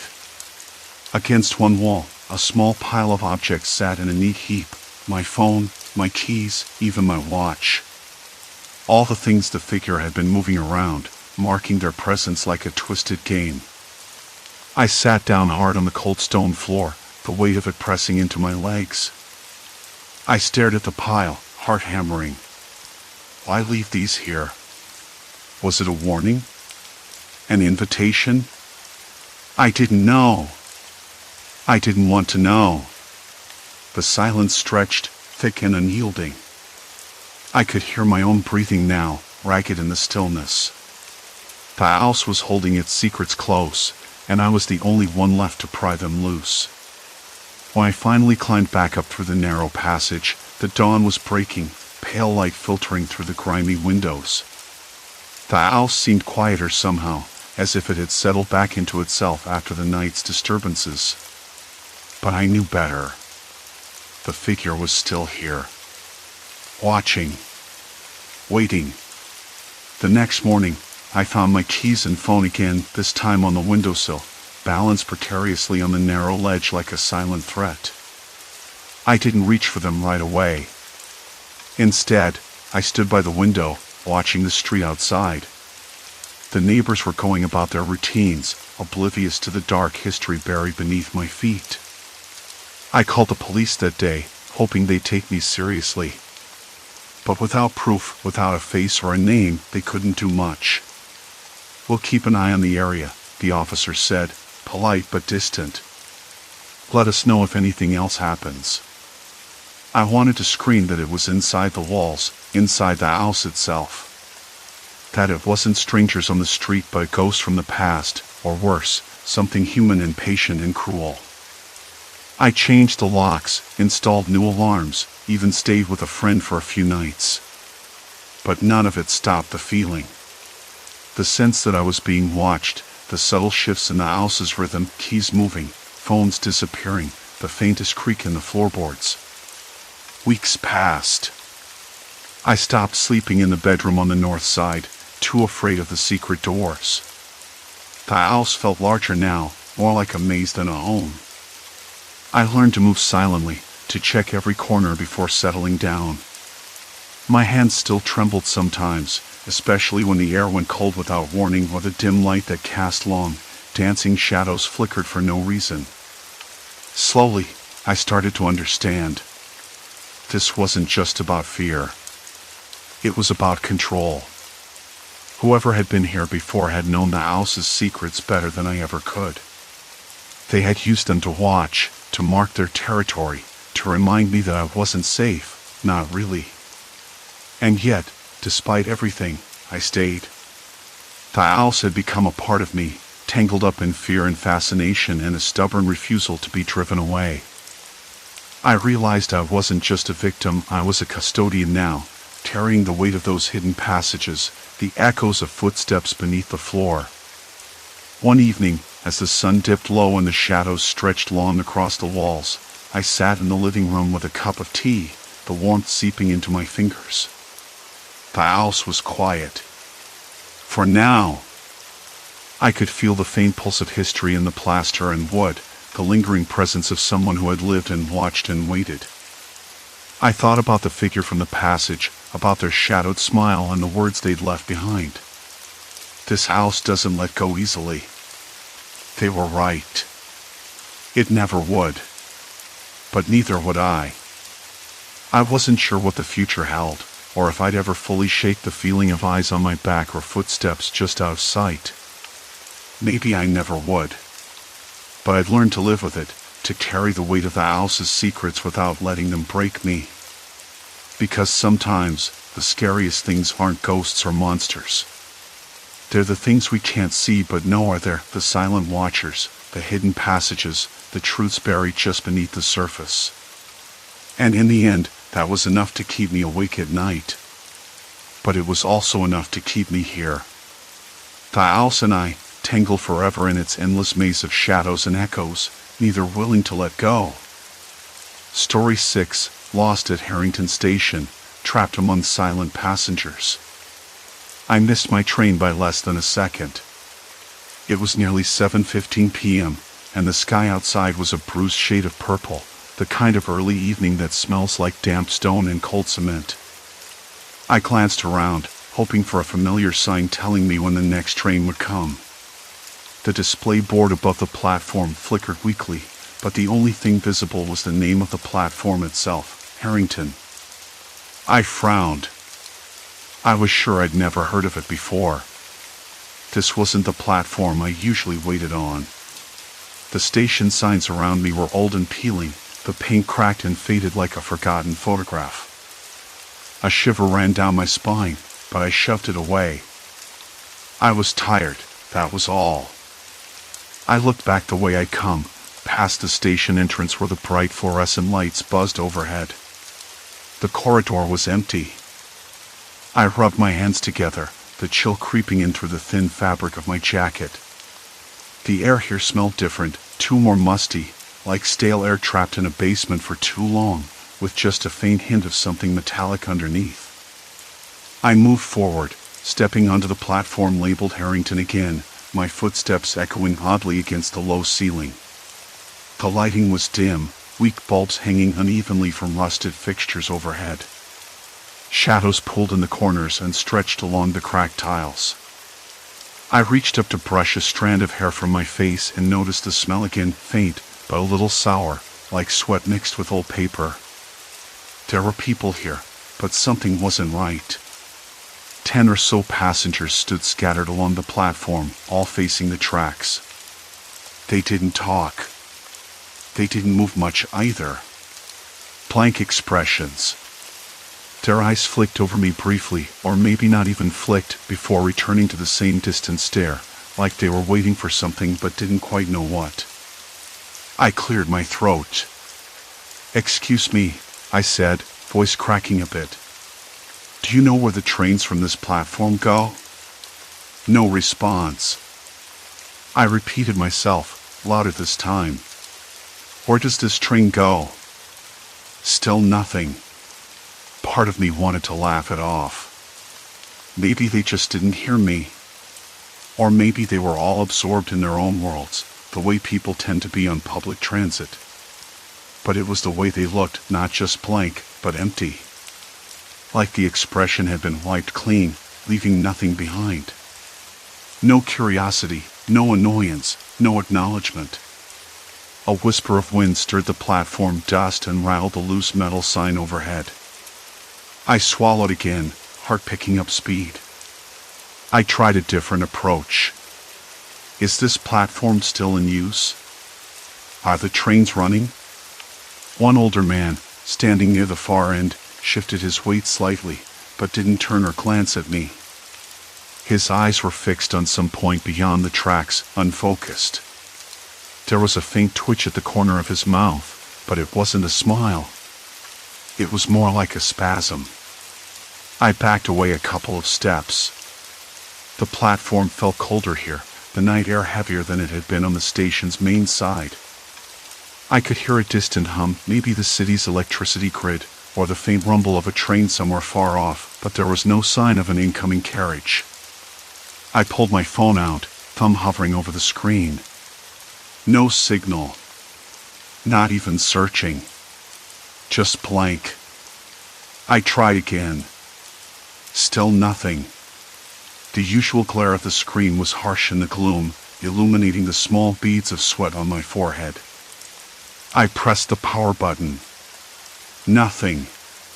The silence was thick, like a layer of dust settling over everything. Even the usual background noises, the chatter of other passengers, the rumble of trains pulling in or out, were missing. I looked back toward the station entrance.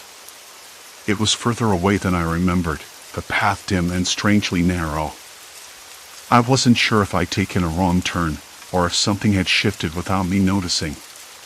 The station itself felt colder here, less welcoming. I shook my head.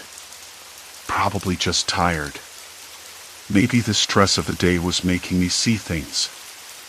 I glanced back at the platform sign again, Harrington, and wondered if there was a chance this was some kind of maintenance platform, closed off to the public. But if that was true, why were there people here? And why no one moving or talking? I took a tentative step forward, nearly tripping over a crack in the tile. The scrape of my shoe seemed unnaturally loud. A faint metallic taste rose at the back of my tongue. I swallowed it down but kept my hand close to the wall, running my fingers along the rough plaster as I moved.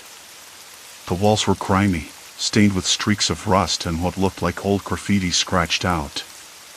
The light flickered overhead again, and I caught a glimpse of a pale face disappearing around a corner at the far end of the platform. Quick, jerky movements. Was someone there? I blinked and the space was empty. A low cough broke the silence somewhere behind me.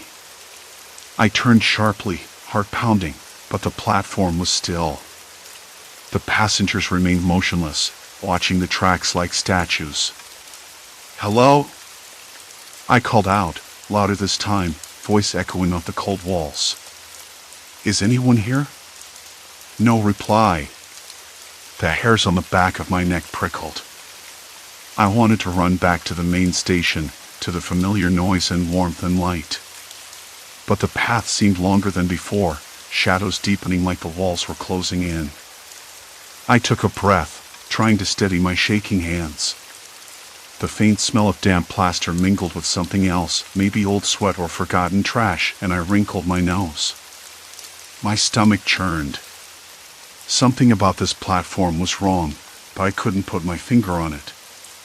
It was a quiet wrongness, subtle but persistent, like the faint hum of a nerve that's just gone numb. I told myself to stay calm, to keep thinking logically. Trains run on schedules.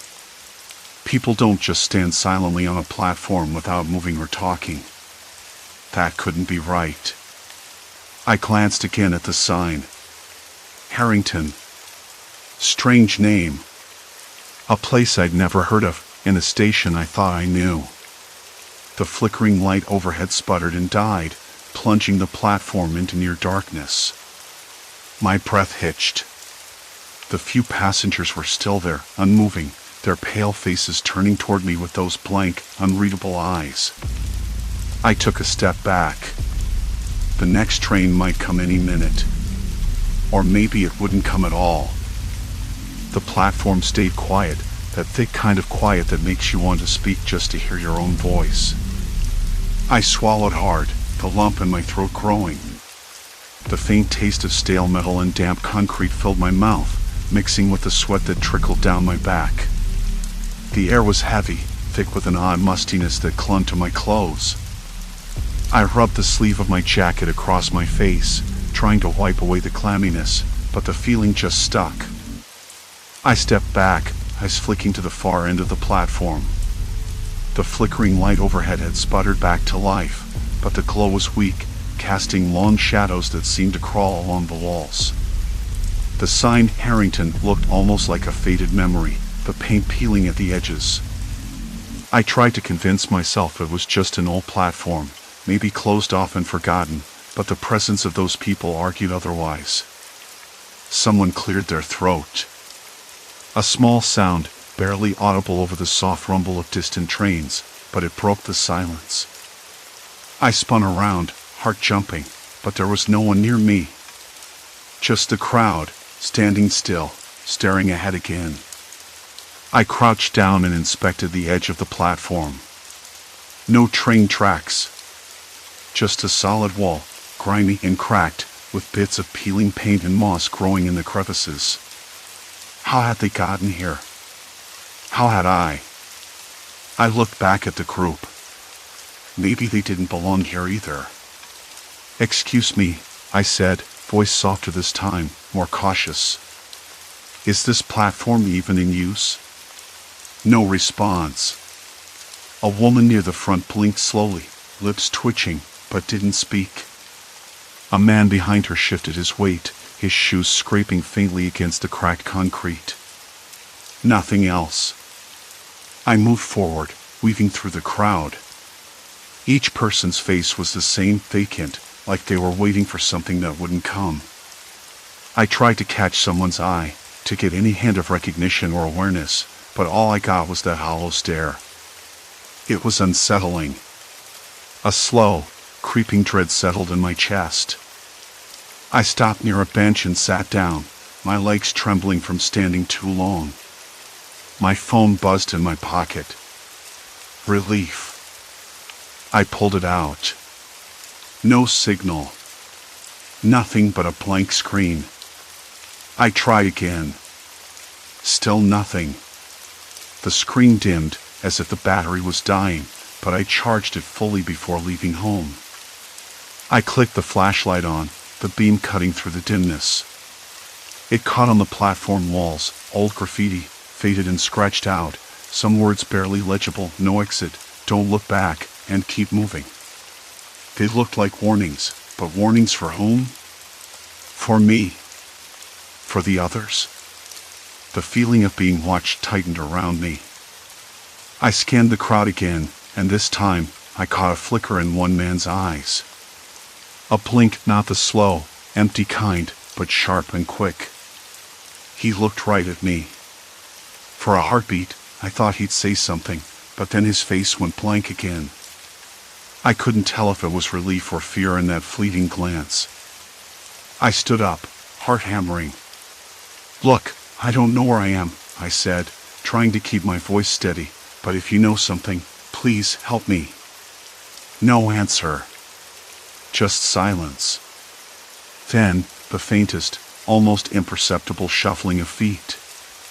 Not a stampede or rush, but a slow, deliberate movement as the entire group began to shift, inching forward together. The platform felt like it was shrinking, closing me in. I backed away, my hands brushing against the cold plaster wall. It was rough, damp. I pressed my palm to it, trying to find any cracks or doors, anything. The light flickered again, then went out completely. Darkness swallowed the platform like a thick curtain. My breath caught. I fumbled for my phone, but it was dead. The cold air pressed against my skin harder now, colder than before. I could hear my own heartbeat thudding in my ears. Then, footsteps. Not distant this time. Close. Too close. "Hey!" I called out, voice cracking. "Who's there?" No answer. Just the sounds of slow, measured steps moving around me. I turned, trying to catch a glimpse, but the darkness was absolute. My fingers brushed something cold and smooth, metal. A railing? No, it was the edge of the platform. I was standing near it without realizing. A voice, low and muffled, whispered from the shadows. "You shouldn't be here." I spun toward the sound, heart leaping into my throat. Still, no one was visible, just the heavy blackness pressing in. The voice was neither angry nor kind. It was resigned. Like someone delivering bad news they wish they didn't have to say. "Who are you?" I asked, stepping backward, hands raised slightly, as if to keep a distance. "Just a passenger," the voice said, fading. But not for long. A sudden sharp breeze swept through the platform, carrying a bitter, metallic scent that made me cough. The crowd was gone. The people, the silent witnesses, vanished like smoke. I was alone. My phone buzzed again, screen flickering to life. A message blinked on the screen: "Don't trust the trains." I dropped the phone onto the platform with a hollow clatter. What did it mean? Who sent it? And why? I glanced toward the tunnel entrance, the black maw that led somewhere anywhere but here. A faint orange glow flickered deep inside, like the dying embers of a fire. I had to make a choice. Stay on this phantom platform and wait for a train that might never come, or step into the darkness and see where it led. The air was still thick with that damp plaster smell, but now it was mixed with something else, the unmistakable scent of fear. I swallowed hard, forcing my legs to move forward. The tunnel's mouth swallowed me whole. The tunnel pressed in from all sides, the rough walls slick with moisture that dripped onto my sleeves. Behind me, the platform had disappeared entirely. No trace of the crowd, no sign of the flickering lights or the vague name etched on the sign. It was as if the world had folded over itself and left me suspended in some other place. I glanced back, half expecting to see someone, anyone, but the tunnel's mouth was nothing but a black slit sealed tight. The thought that I crossed a point of no return twisted in my gut. A cold trickle ran down my spine, and I caught the scent again, that coppery, metallic tang, sharper now. Blood? I shook the idea loose. No, it was something else. Sweat, rust, something old. The kind of smell you don't notice until it's everywhere, like a secret you can't forget. I kept moving, heart hammering against ribs that felt too tight, too fragile. The platform, the silent crowd, the message on my phone, none of it made sense. But the warning, that sharp command, don't trust the trains. It echoed louder with every step. Who sent it? Was it real? Or some cruel trick of my own mind? I wanted to believe it was a warning, not a taunt. Then I heard it.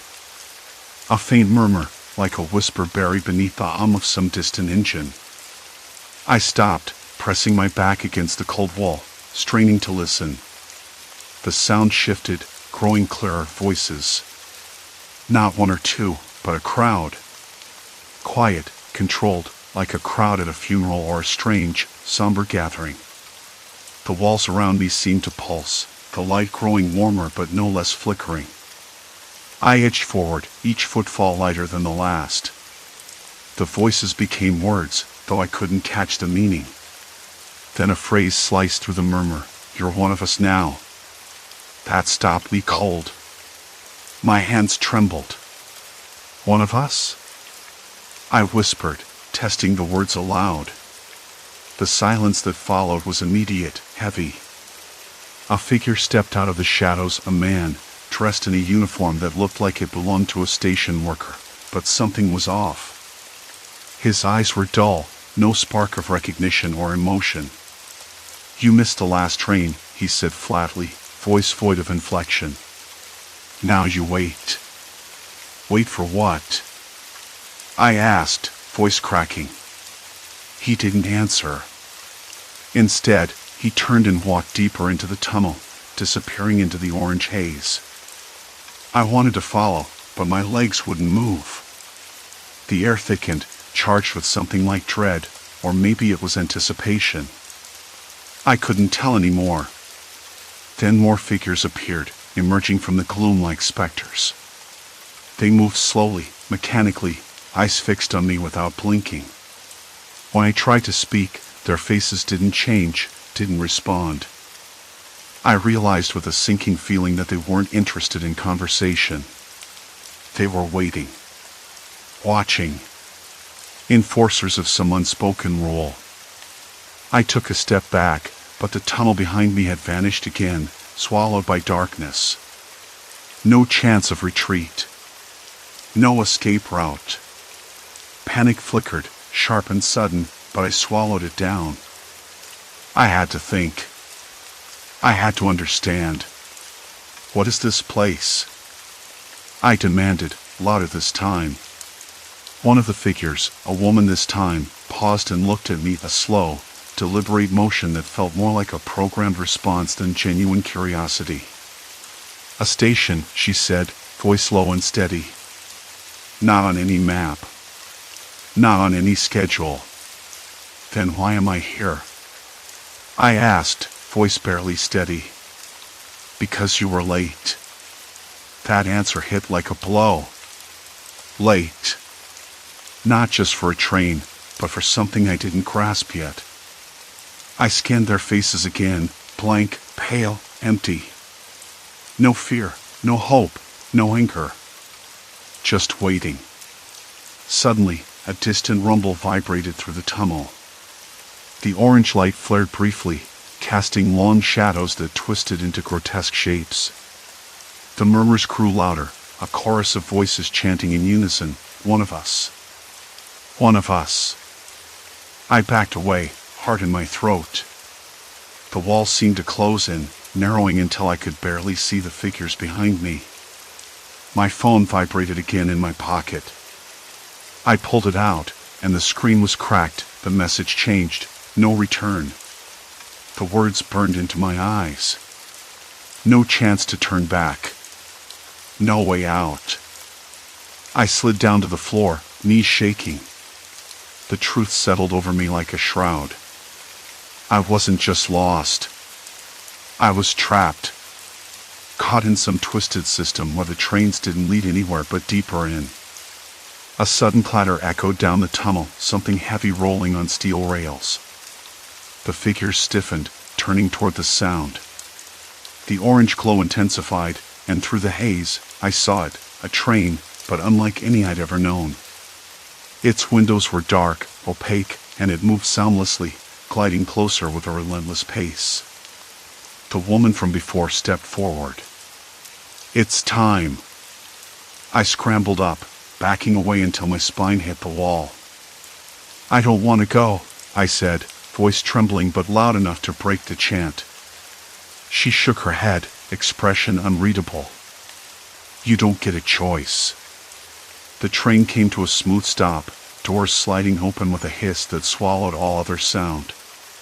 The air inside smelled faintly of antiseptic and cold metal.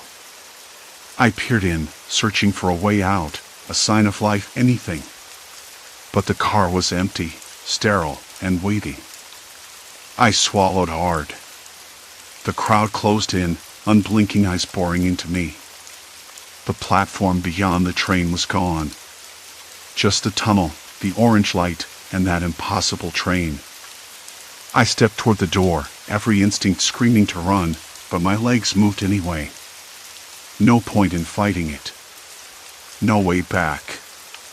The door closed behind me with a finality that echoed through the car. The lights flickered once, then steadied into a harsh, artificial glow. The seats were cold plastic, the floor was slippery with something I couldn't place. The air was thick, heavy with the scent of loss. I sank into a seat near the window, staring out into the tunnel's blackness. The train shuddered, then began to move, not toward any station I recognized, but deeper into the unknown. I was trapped. No map, no schedule, no escape. And I still didn't know who or what was waiting for me at the end of the line. The train rattled on, deeper into that endless tunnel, and I couldn't stop the tremor that ran through my hands. I turned away, blinking against the harsh fluorescent light overhead. It buzzed and flickered, casting long, twitching shadows that made the seats look like they might shift shape if I stared too long. The emptiness of the car was suffocating. No hum of conversation, no rustle of newspapers, no clack of heels on the floor, only the mechanical groan of the train and my own ragged breathing. I tried to steady it, swallowed hard, and scanned the car again. Empty seats. No one else. That crowd on the platform. Where had they gone? The faces, the blank expressions, the silence, those things clawed at me. I tried to push the memory away, but it wouldn't settle. They had been watching. Expecting something. Or someone. A sudden shudder ran through the train, sharper this time. The lights flickered violently and then died in a stuttering blackout. Darkness swallowed the car like a wet blanket. My stomach clenched. I blinked, heart hammering, and fumbled for the emergency light by the door. A tiny red bulb sputtered, weak but steady. It was like a faint pulse in the void. I gripped the pole beside me, knuckles white, and tried to listen. Nothing but the train's metal bones creaking. No footsteps. No voices. No sign of life. Then, out of the silence, a noise, a soft shuffle, like someone dragging their feet just beyond the next car. My breath caught. I pressed my ear to the wall, but the sound that seemed to vibrate in my bones stopped as suddenly as it started. Maybe it was my imagination. Maybe not. I'm not proud of what I did next. I slid from my seat, fingers trembling, and crept toward the door. The emergency latch was cold and stiff under my fingers. I pulled it, and with a hiss, the door slid open, revealing the pitch-black corridor between cars.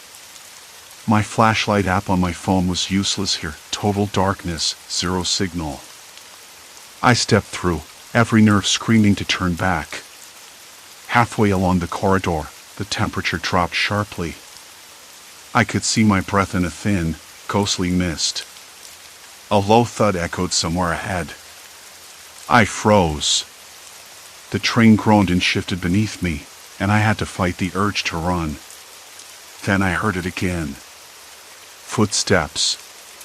Slow. Deliberate. Coming closer. I pressed myself against the wall, holding my breath, heart hammering so loud I thought it would give me away. The footsteps passed. I caught a glimpse, no face, just a shadow, moving with eerie precision. The figure didn't look human, or if it was wrong somehow. The way it moved, the way it paused, seemed rehearsed. Mechanical. I wanted to yell, to ask what was going on, but my voice caught in my throat. The figure stopped just out of reach and tilted its head, staring at me, or at least where I was hiding. That blank, expressionless face from the platform. "No," I whispered. "Not real. Not real."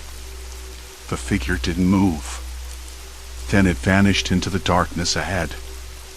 I stumbled back into the car, slamming the door shut behind me. The emergency light flickered in relief. I sank onto a seat, hands shaking so badly I dropped my phone. It clattered on the floor, screen dim. I needed to think. To breathe.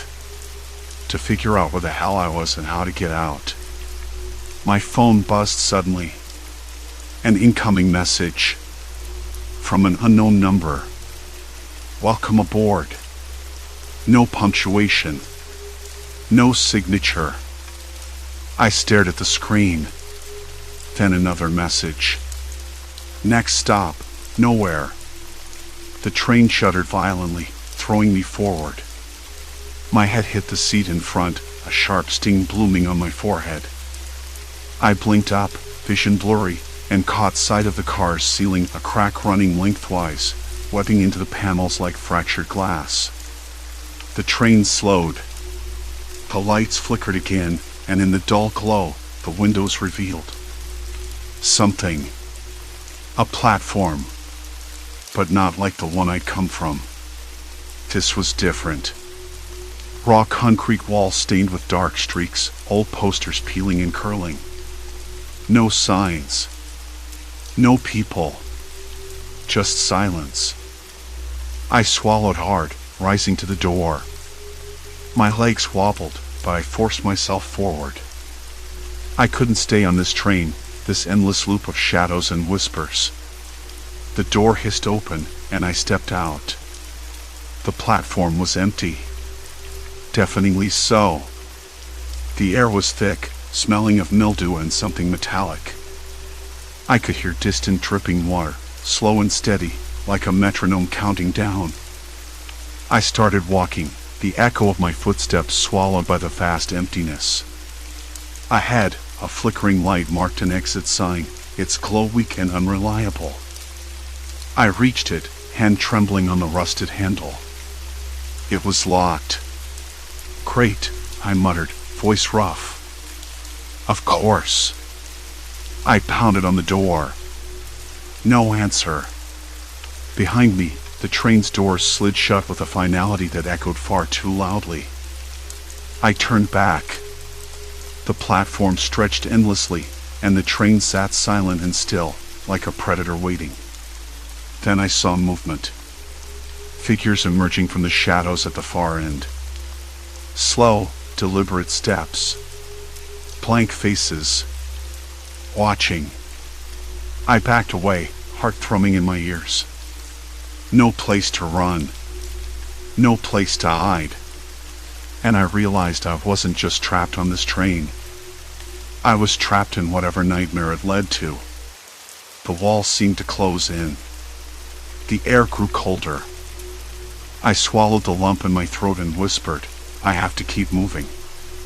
But the figures were coming closer. And I knew this was only the beginning. I stood on the platform, the dim light above casting more shadows than illumination, the flicker of the single bulb making the world seem unsteady, as if reality itself was about to blur and splinter. The sign overhead read Elmsbridge, a name I'd never seen on any map or transit schedule. The air smelled faintly of damp concrete and something else, something metallic, like the tang of old pennies left to rust. My throat was tight, dry, and the rough plaster beneath my fingertips felt almost too cold, as if it absorbed warmth rather than reflected it. I wanted to move, to shake this strange place free from my skin, but the weight of that silence, the silence of blank faces, kept me rooted. I'd missed my usual train, the one that took me home, and somehow that failure had spiraled into this, a platform that shouldn't exist, with passengers who might as well have been statues. I had tried asking, over and over, where does this train go? But the only answer was their unblinking, expressionless faces. No one spoke. No one even blinked. A slow, sinking realization had begun to settle in. I wasn't in a place where I could bargain or argue or reason. Not really. This platform wasn't just unknown, it was a trap of sorts, a limbo made of concrete and silence. I took a slow breath, the kind that fills your lungs with cold air but doesn't quite reach your heart. My legs ached, and my hands trembled just enough for me to notice. I looked around again, trying to find some clue, some escape hatch. The far end of the platform was swallowed by darkness, but I thought I heard a faint shuffle. A soft scrape of shoes on tile. My pulse quickened, but I reminded myself to stay calm. Hello? I called out, voice cracking. Is anyone there? Please, the word felt weak in my mouth. No response. A figure stepped forward from the shadows. A woman, maybe in her 50s, with pale skin that seemed translucent under the flickering light. Her eyes were empty, like the others. But then, she blinked just once and her lips parted to speak. The train comes soon, she said, voice low and hollow, like wind through dry leaves. You must be ready. Ready? I echoed, my voice nearly a whisper. Ready for what? Where does the train go? She tilted her head, eyes meeting mine for a moment that stretched too long. It's not about where. It's about what you're willing to leave behind. I swallowed hard. The words didn't make sense, but they felt heavy, like a warning. I glanced back down the platform. The other passengers hadn't moved. Their faces remained blank, unreadable. A sudden noise broke the stillness, the distant rumble of a train approaching. The sound was muffled, almost ghostly. A long, deep vibration that made the ground beneath me hum faintly. My stomach lurched. This was it. The moment I'd been dreading and hoping for. The woman stepped closer. Once you board, there's no turning back. I shook my head. I don't belong here. Her gaze softened, just a fraction. None of us do. The train pulled into view, its carriages old and worn, windows darkened. No lights inside, just empty seats waiting. The doors slid open with a sigh of tired metal. "Come," she said, voice barely audible. I hesitated. The platform felt like a cage, but the train promised something unknown, maybe freedom, maybe more captivity. I could stay and wait for some explanation that might never come, or I could step forward and face whatever was on the other side. My feet moved before my mind could catch up. Each step was heavy, but it was a choice, one that I had to make for myself. Inside, the air was stale and cold. The seats were ripped and stained, the floor covered in a thin layer of dust. I took a seat near the window and watched as the platform's light dimmed, then vanished. The doors hissed shut. The train lurched forward, slow at first, then faster. The rumble vibrated through the car, and outside the window, darkness swallowed everything. I closed my eyes and tried to steady my breath. The silence inside the train was different, softer, but no less oppressive. Minutes passed. Then longer. I thought about the people on the platform. The woman who had spoken. The blank faces. What had brought them here? Were they prisoners like me, or something else? I tried to remember how I'd gotten here. The missed train, the wrong platform, the strange sign. It was like a waking nightmare, one that refused to end. But then, something shifted. The motion slowed. The train began to slow. The doors slid open onto a familiar platform, my usual one. Bright lights, the hum of the city, the distant chatter of people waiting for the next train. I blinked, disoriented. The smell of coffee and exhaust filled the air. I stepped out onto the platform, heart pounding. No one was staring at me. No blank expressions. Just the normal flow of passengers, rushing by without a second glance. I took a deep breath and looked around, feeling the rough texture of the concrete beneath my shoes. The world felt solid again, predictable. But it wasn't the same. The experience had left a mark, a quiet ache beneath my skin, a shadow in the corner of my mind. I walked away from the platform, the noise and light wrapping around me like a shield. I thought about what the woman said about being ready to leave things behind. Maybe that was it.